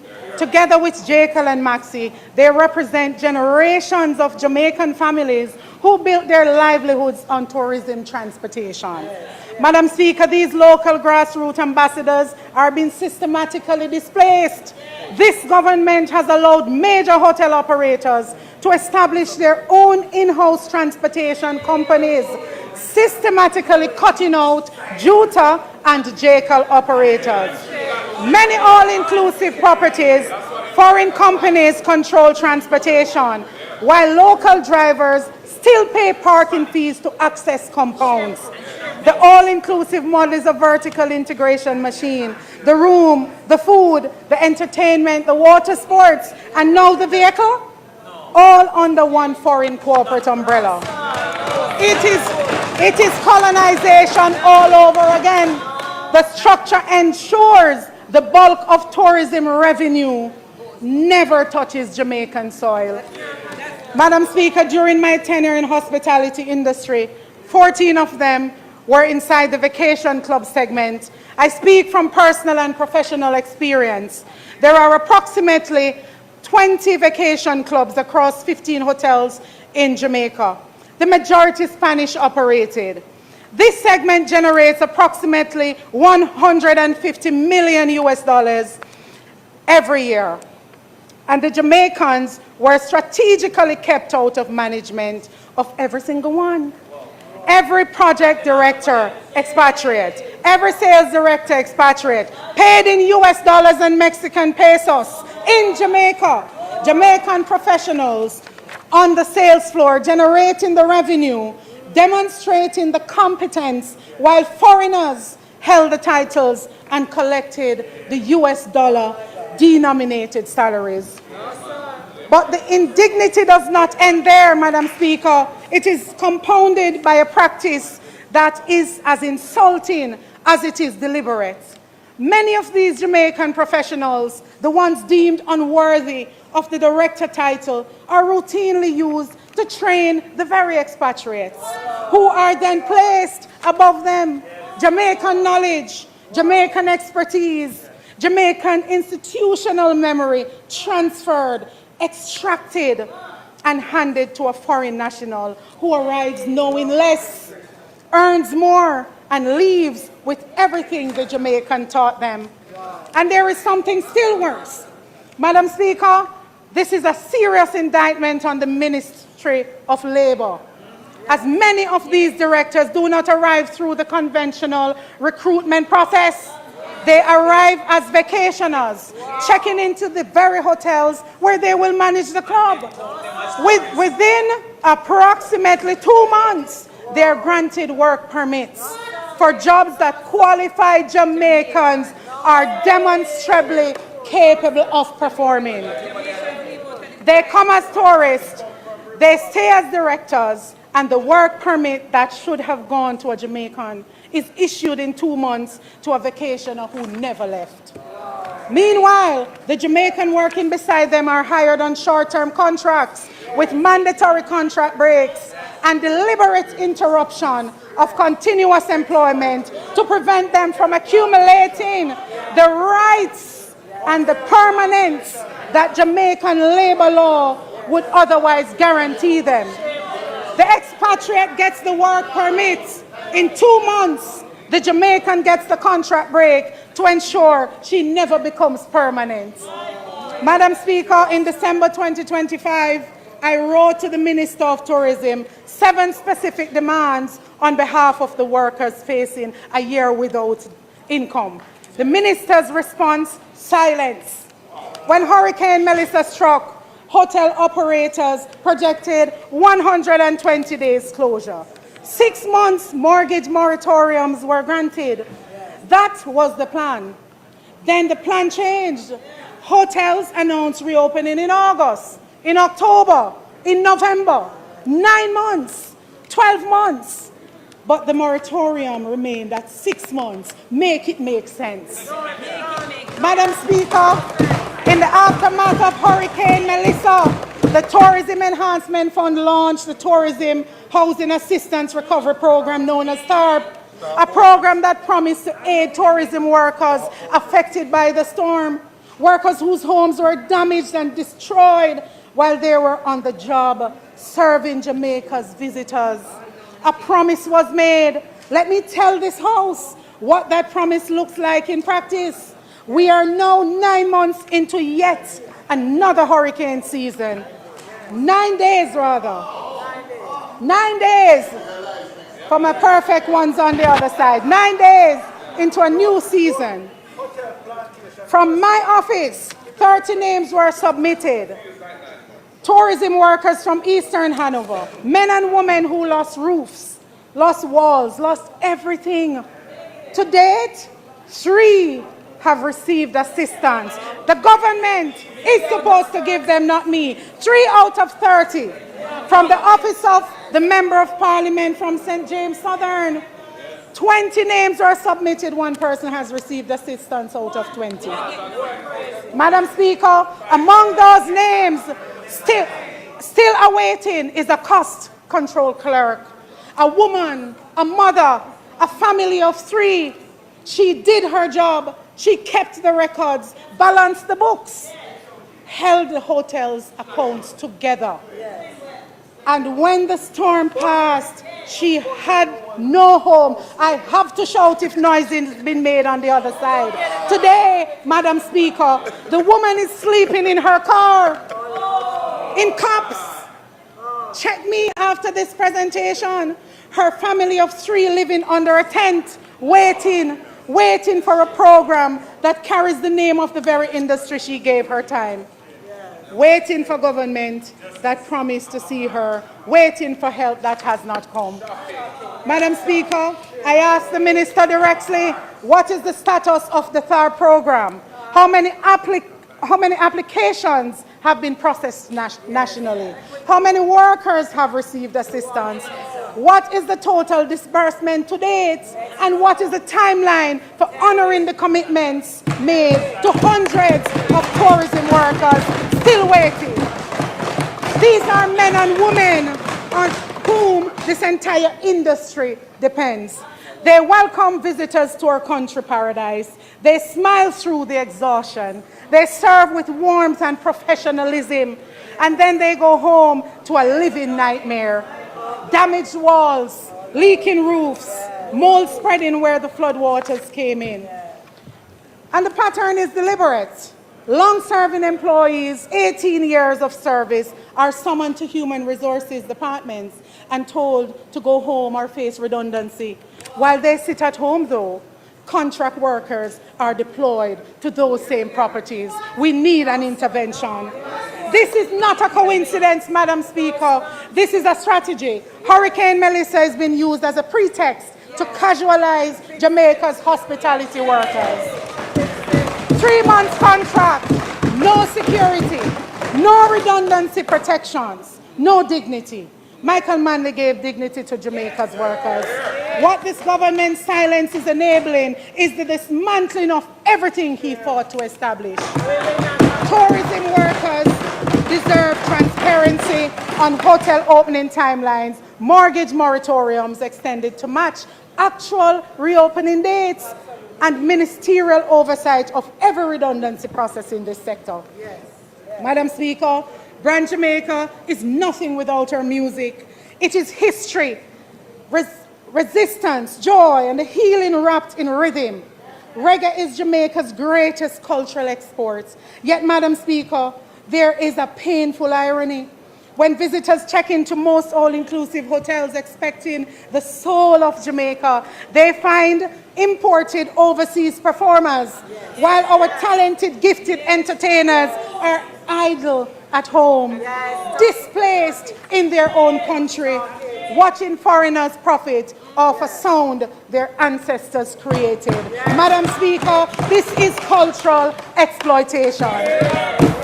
Madam Speaker, Jamaica's small accommodation sector, the Airbnbs, guest houses, boutique hotels, and family-run properties are the invisible backbone of our tourism industry. They're Jamaican-owned, community-embedded, locally rooted. They serve the diaspora visitors, cultural tourists, and the independent travelers who want to understand Jamaica, not merely consume it. The Jamaica Hotel and Tourist Association has explicitly declared that our local properties require a sustained 70% national occupancy rate to remain healthy and comfortable to support our workers. Yet this administration has failed baseline targets year after year. In 2017, occupancy slipped to 64%. In 2019, it fell right back to 64%. Following passage of Hurricane Melissa, our occupancy has plummeted to a dismal year-to-date average of just 53%. Our hotels are half empty. Our workers are facing catastrophic shift cuts. And what was this government's response to small operators in crisis? It was not support. It was not relief. It was a tax that slipped through this parliament like a thief in the night. 2 a.m. on a Wednesday morning, at the tail end of a marathon sitting, this government sneaks through a revenue measure. They passed a law forcing our local Airbnb operators to pay a staggering 15% general consumption tax starting April 1st, 2027, without a single shred of public consultation. They demand first world tax compliance from a backyard host, but give them third world parish infrastructure in return. The Tourism Enhancement Fund spend millions making the hotel corridors pristine. The roads leading to local guest houses are riddled with craters that visitors cancel their bookings out of pure frustration. They subsidize foreign capital, but they penalize local hustle. The global tourism trend moving in the direction of small operators, authenticity, community experience, local character. We are squandering that positioning through neglect and punitive taxation. The People's National Party does not believe that Jamaicans should be tenants in their own tourism industry. We do not believe our people should settle for crumbs. We do not believe our people in tourism should settle for crumbs. We believe in a tourism model anchored completely on economic equity, local ownership, and structural dignity. I say this directly to government benches. govern for the worker, the artist, the taxi driver, the guest house owner, the farmer, the pensioner, not for the boardrooms. Jamaica tourism is our most powerful economic asset, but an economy that extracts from Jamaicans while pretending to serve them is not a success story. It is a scandal with good photography. The choice before us is clear. We can continue to manage a 21st century plantation behind a five-star brochure, or we can choose to build a democratic economy where the people who bake the tourism pie finally, Madam Speaker, we can continue to manage a 21st century plantation behind a five-star brochure, or we can choose to build a democratic, inclusive economy where the people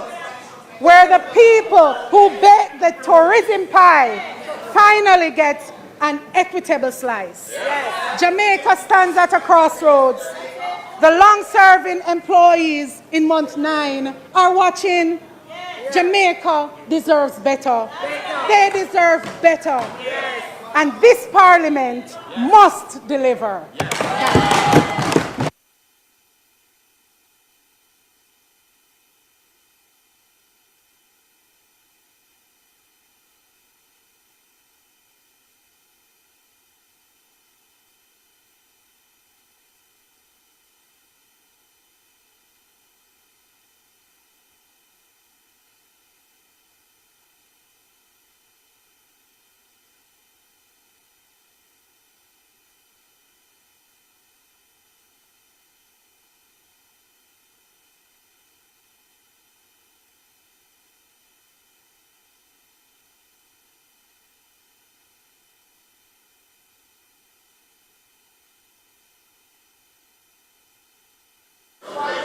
House Leader, member from St. Catherine, the member from St. Catherine,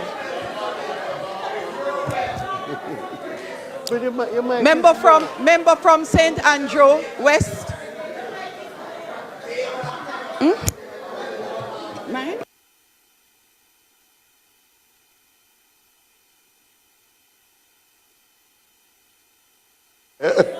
House Leader. Madam Speaker,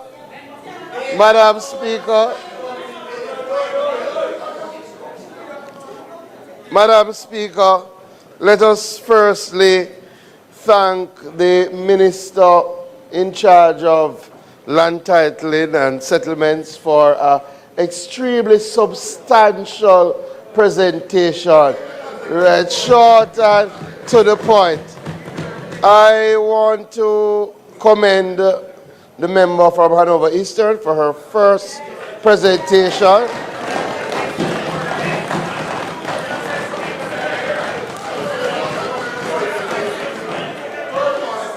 A quite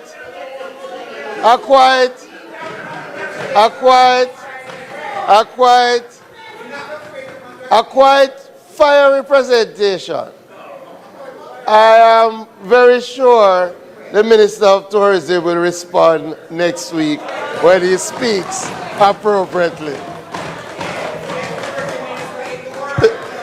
Madam Speaker, we are in public business, and now the Minister of Energy will take the Shipping Prevention of Garbage Pollution Regulations 2016, which were laid on the table of the House before. Turn over to the Minister of Transportation and Energy. Madam Speaker, I therefore move for us to suspend the sectorial debate until tomorrow. Thank you, House Leader. Question is that we suspend the sectorial debate until tomorrow, June 10 at 2 p.m. Those in favor? Those against, the ayes have it. Continuing as instructed by House Leader, Minister Vaz is now on his feet to continue on the public business. Madam Speaker. On the 10th day of March 2026, the Shipping Prevention of Garbage Pollution Regulations 2026 were laid on the table of the House and notice given for their affirmation. Madam Speaker, the matter for consideration of this Honourable House is the Shipping Prevention of Garbage Pollution Regulations 2026, made pursuant to Section 457 of the Shipping Act. Section 457 of the Shipping Act provides that the Minister may make regulations for the purpose of giving effect to any international agreement or other international treaty instrument relating to shipping or the prevention of pollution of the marine environment, to which Jamaica is a party, that requires affirmative resolution of regulations made thereunder. Madam Speaker, the Shipping Prevention Garbage Pollution Regulations 2026 implements Annex B of the International Convention for the Prevention of the Pollution from Ships, the MARPOL, enhancing Jamaica's legal framework for preventing marine pollution caused by garbage from ships and offshore platforms. The regulations are intended to modernize Jamaica's regime for preventing, enforcing, and ensuring compliance with garbage pollution. Jamaica is a party to the MARPOL Convention and is required to give effect to the provisions of the Convention and its various annexes. MARPOL regulates the discharge of garbage at sea and imposes stricter controls in designated special areas, which include the wider Caribbean region. Additionally, the International Maritime Organization, to which Jamaica is a member, conducts regular member state audits, which inter alia confirms whether Jamaica is consistently and effectively implementing the applicable IMO instruments, which include the MARPOL Convention. Madam Speaker, marine pollution from ship-generated garbage poses serious environment, economic, and reputational risk to Jamaica. As a major maritime state, Jamaica must maintain robust, modern legislation aligned with the International Maritime Environment Standards. The regulations aim to provide for the following: prohibit or strictly regulate the discharge of garbage into the sea, ensure full compliance with MARPOL Annex 5, strengthen monitoring, record keeping, inspection, and enforcement, and protect Jamaica's marine environment. The regulations are arranged in 4 parts and have 3 schedules. Part 1 addresses preliminary matters dealing with the interpretation, application, and the treatment of ships of non-convention states. In Regulation 2, garbage is defined as including food waste, domestic and operational waste, plastics, cargo residues, incinerator ash, cooking oil, fishing gear, and animal carcasses. Part 2 of the regulation deals with the discharge of garbage into the sea, as well as outlines the prohibition against the discharge of garbage, the exceptions, permissible discharge, and the additional requirements applicable in special areas. Special area means any area of the sea specified in the first schedule, where for technical reasons in relation to its oceanographical and ecological condition and the particular character of the traffic in such area, the adoption of special mandatory methods for the prevention of sea pollution by garbage is required. And Part 3 of the regulation deals with the port state control powers, which include inspecting, detaining, and taking copies of records of ships in a Jamaican port or at an offshore terminal. Madam Speaker, it is important to note that a maritime inspector may detain a ship until any situation that is inconsistent with the operational requirements of these regulations is rectified. Madam Speaker, Part 6 speaks to the need of the master to have on board the required documentation for the ships, which are to be displayed, such as the placards, and to maintain a garbage record book. Having a garbage management plan and record keeping are important requirements. These requirements are to ensure that the accurate entries are made in the garbage records and that such records are preserved for a minimum period of 2 years from the date of the last entry. The master of a fixed or floating platform or ship that does not have on display the placards or any of the required documentation commits an offense and is liable on conviction to the penalty specified in relation to the offense set out in the 3rd schedule. The 1st schedule outlines the full set of special areas. The second schedule sets out the form of the garbage record book, and the third section sets out the offenses and penalties. The list of offenses is detailed throughout the regulations. The regulations establish clear offenses and penalties, including fines up to $1 million and imprisonment for up to a term of 3 months for serious breaches. The following offenses are included in the regulations: unlawful discharge of garbage, failure to report loss of fishing gear, failure to carry placards, garbage management plans or the record books, failure to make required entries, and making false or misleading records. The applicability of the regulations are Jamaican ships wherever they operate and foreign ships while in Jamaican waters as provided in Regulation 3. The regulations exclude Jamaican government ships on non-commercial services and the Jamaica Defence Force vessels unless otherwise prescribed by the Minister. It is also stated specifically in Regulation 4 that ships of non-convention states receive no more favorable treatment than convention state ships.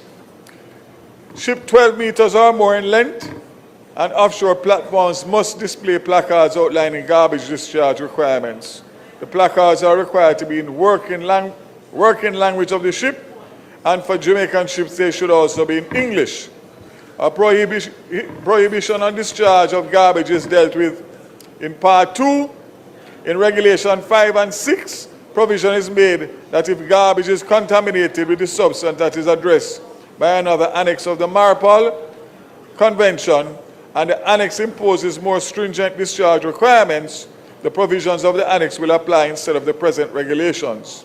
A general prohibition is imposed on the discharge of garbage into the sea. A limited number of exceptions apply, only where the discharge of garbage is necessary for the safety of the ship or those on board, or saving life at sea. In the case of shipping gear, the safety of the ship or its crew, or the protection of the marine environment, or accidental loss from damage to the ship or its equipment, provided all reasonable precautions were taken to prevent or minimize an accidental loss. These exceptions are outlined in Regulations 7 and 9, or 7 to 9. Regulation 10 requires the master of the ship to report any accidental discharge of fishing gear that poses a significant threat to marine environment. Regulations 11 to 14 specify the discharge requirements for food waste, cargo residue, animal carcasses, and cleaning additives outside special areas. The regulations allowed food waste to be discharged if it is communicated or ground and can pass through a screen with an opening no greater than 25 milliliters. The ship must, however, en route, and discharge must be done as far as practicable and not less than 3 nautical miles from the nearest land. Food waste that does not meet the specified standard regarding being communicated or ground may also be discharged while a ship en route as far as is practicable and is no less than 12 nautical miles from the nearest land.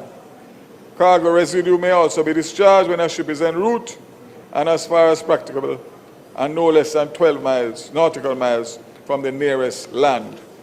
For animal carcasses and cleaning additives, the ship must be en route, and any such discharge must only consider any additional guideline from the International Maritime Organization.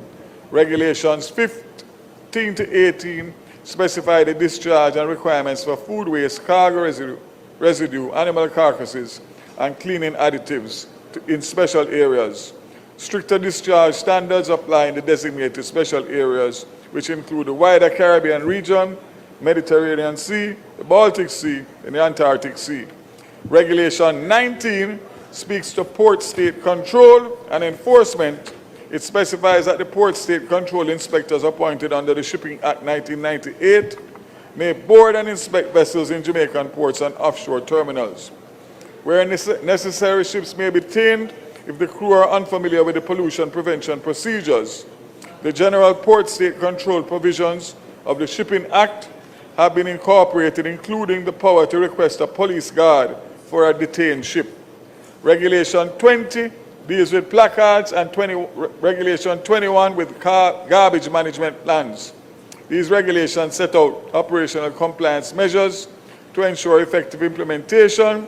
The regulations require mandatory reporting for ships of 100 gross tonnage and above, ships certified to carry 15 or more persons, and fixed or floating platforms. Regulations also require that the plan designate the person in charge, the procedures to be followed, and the use of onboard equipment for minimizing, collecting, storing, processing, and disposing of garbage. Regulation 22, garbage record books require for ships of 400 gross tonnage and above, certain passenger ships and offshore platforms. The regulations require that all discharges, incineration, emergency discharges, and accidental losses must be recorded. The regulations allow the Maritime Authority to waive the requirements to have a garbage record book for certain passenger ships, those certified to carry 15 or more persons, and engage in a voyage of 1 hour or less, and fixed or floating platforms.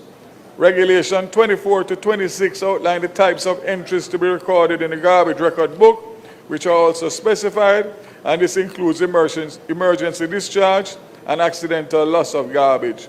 The form of the garbage record book is included in a second schedule to the regulations. Regulation 27 specifies that for Jamaican ship, the entries made in the garbage record book are required to be in English, and that the records must be retained for a minimum of 2 years, including where they are kept electronically. Port State Control inspectors may examine and copy garbage record books and official logbooks, and copy of an entry made and certified is admissible as evidence in judicial proceedings as outlined in Regulation 30. Madam Speaker, the regulations represent a critical strengthening of the protection of Jamaica's marine ecosystem and coastal waters, and to eliminate ship source pollution from garbage, while also ensuring that Jamaica remains fully compliant with its international maritime obligations and confirms Jamaica's standing as a responsible flag port and coastal state. Affirming this regulation shall certainly reinforce prevention, accountability, and enforcement in line with the global maritime standards. I thank you, Madam Speaker. Thank you, Minister.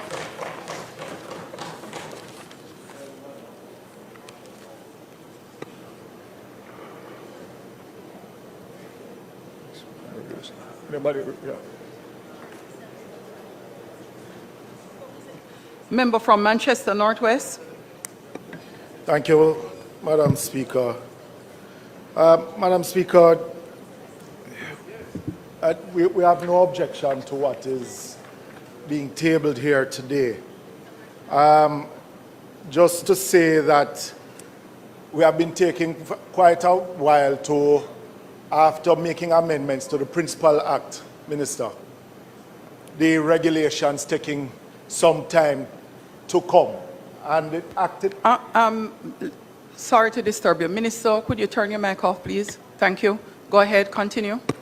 And the Principal Act cannot really be enforced without the regulations being tabled and passed by the House.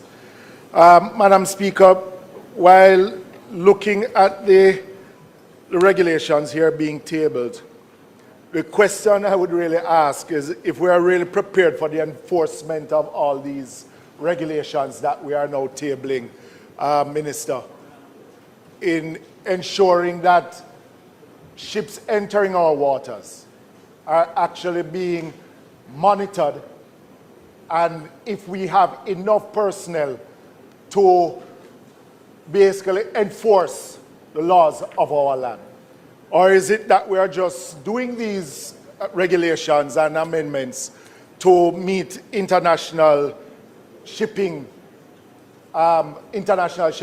being compliant with all the international shipping regulations that there are? But overall, Madam Speaker, we have no objection to the regulations being tabled, but to ensure from our side that enough is being done or being put in place to ensure that the enforcement of these regulations can be done when one really break the law of the land, so that these regulations and the work that we do in this House doesn't become something that is senseless at the end of the day. Thank you, Madam Speaker.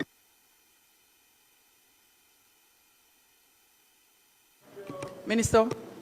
Thank you, Madam Speaker. Thank you, member.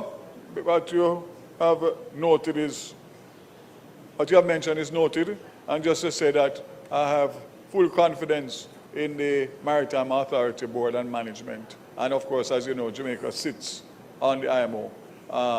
So the fact of the matter is that we are very, very aggressive. And I'm sure that they will put the necessary provisions in place. With that said, Madam Speaker, I now move that the motion of notice which was given on the 10th day of March 2026 be approved.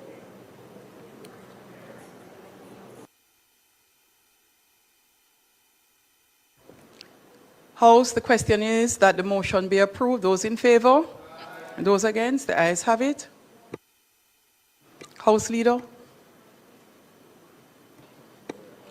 Madam Speaker, I now move for the suspension of the standing orders to enable me to take the motion, notice of which I gave earlier. Those in favor? Those against? The ayes have it. Madam Speaker, this motion is in relation to the insurance amendment of 20th Schedule number 2, Regulations 2026, to be referred to the Regulations Committee. I now ask that the motion be approved.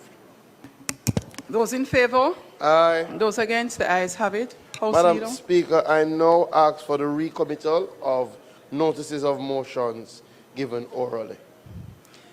Those in favor for the recommittal of notices of motions given orally? Aye. Those against? The ayes have it. Minister Vaz.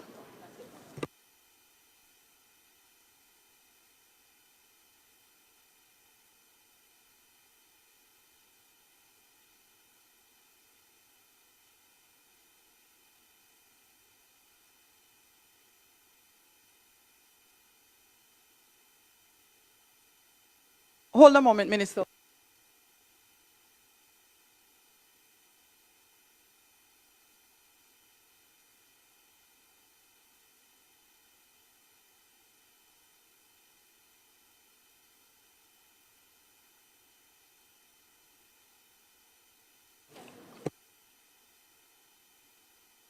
Minister and Marshall, you're blocking. I just wanted to make sure I did not turn on the mic. Thanks.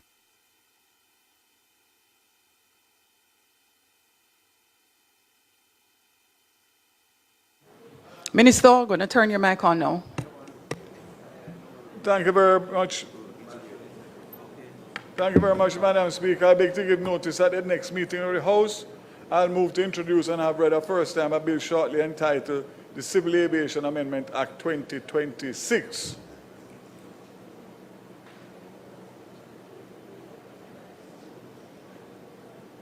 Presentation of bills without leave of the House first obtained was not recommitted. Madam Speaker, I now move for the suspension of the standing order. Minister, just for proper order, recommit as well. I beg to recommit presentations of bills without leave of the House first obtained. Those in favor? Aye. Those against? The ayes have it. Presentation of bills without leave of the House first obtained. Minister Vaz. Thank you. Madam Speaker, I now move for the suspension of the standing orders to enable me to introduce and have read a first time a bill shortly entitled the Civil Aviation Amendment Act 2026. Those in favor? Those against? The ayes have it. Thank you, Madam Speaker. A bill shortly entitled the Civil Aviation Amendment Act 2026, read for a first time.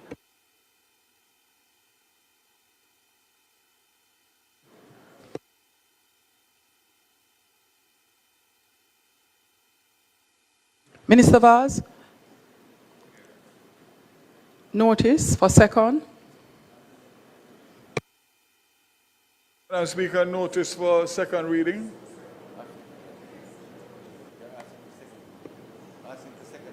Yes. Notice requesting second reading, Madam Speaker. Minister is giving notice of second reading. Those in favor? Those against? The ayes have it. Public business.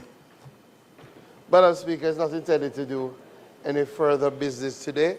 Just to inform the House that tomorrow we will meet at 12:30 to have the Standing Finance Committee, where we'll have a report from the Governor of the Bank of Jamaica, asking all the members to be on time so that we can have quorum. After that, we will go into our sectorial debate, which we will have the Minister of Justice present tomorrow, and 12:30 tomorrow, right? He's not taking it today. No, that the bill that was tabled today will be taken tomorrow. So to give, who won't be taken today? We will. No, we that will, won't be we taken. will, We will update treat the it House that. tomorrow. Yeah.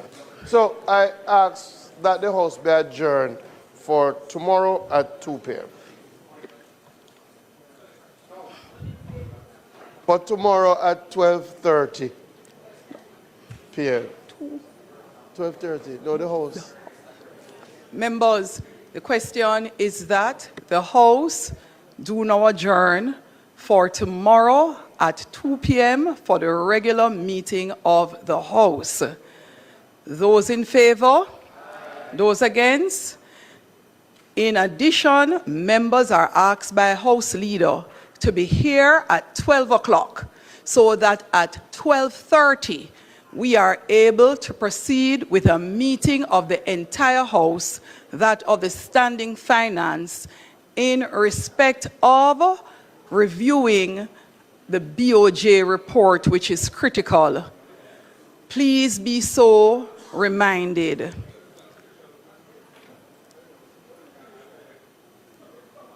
This Honorable House now stands adjourned.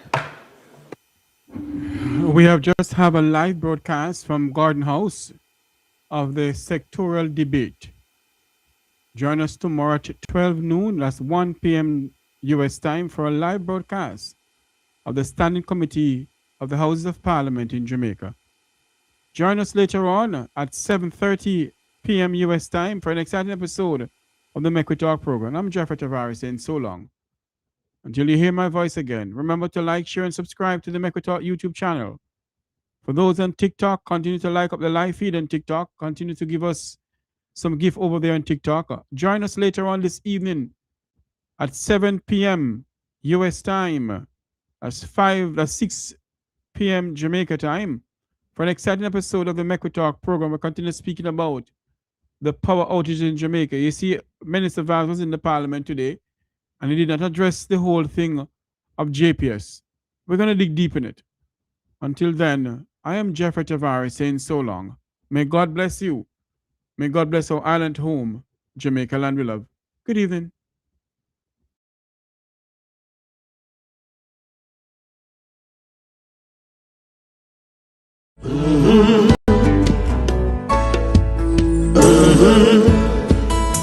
When the game gets rough and this life just seems so tough, make we talk, my people, make we talk.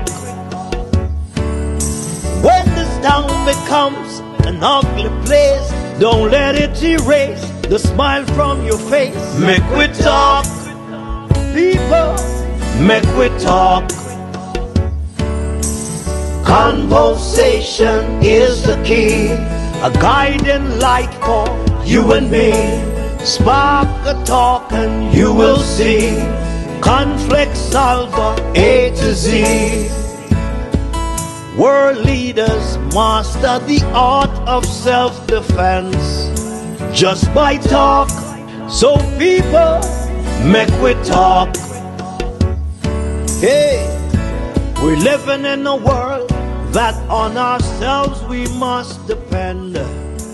Make we talk.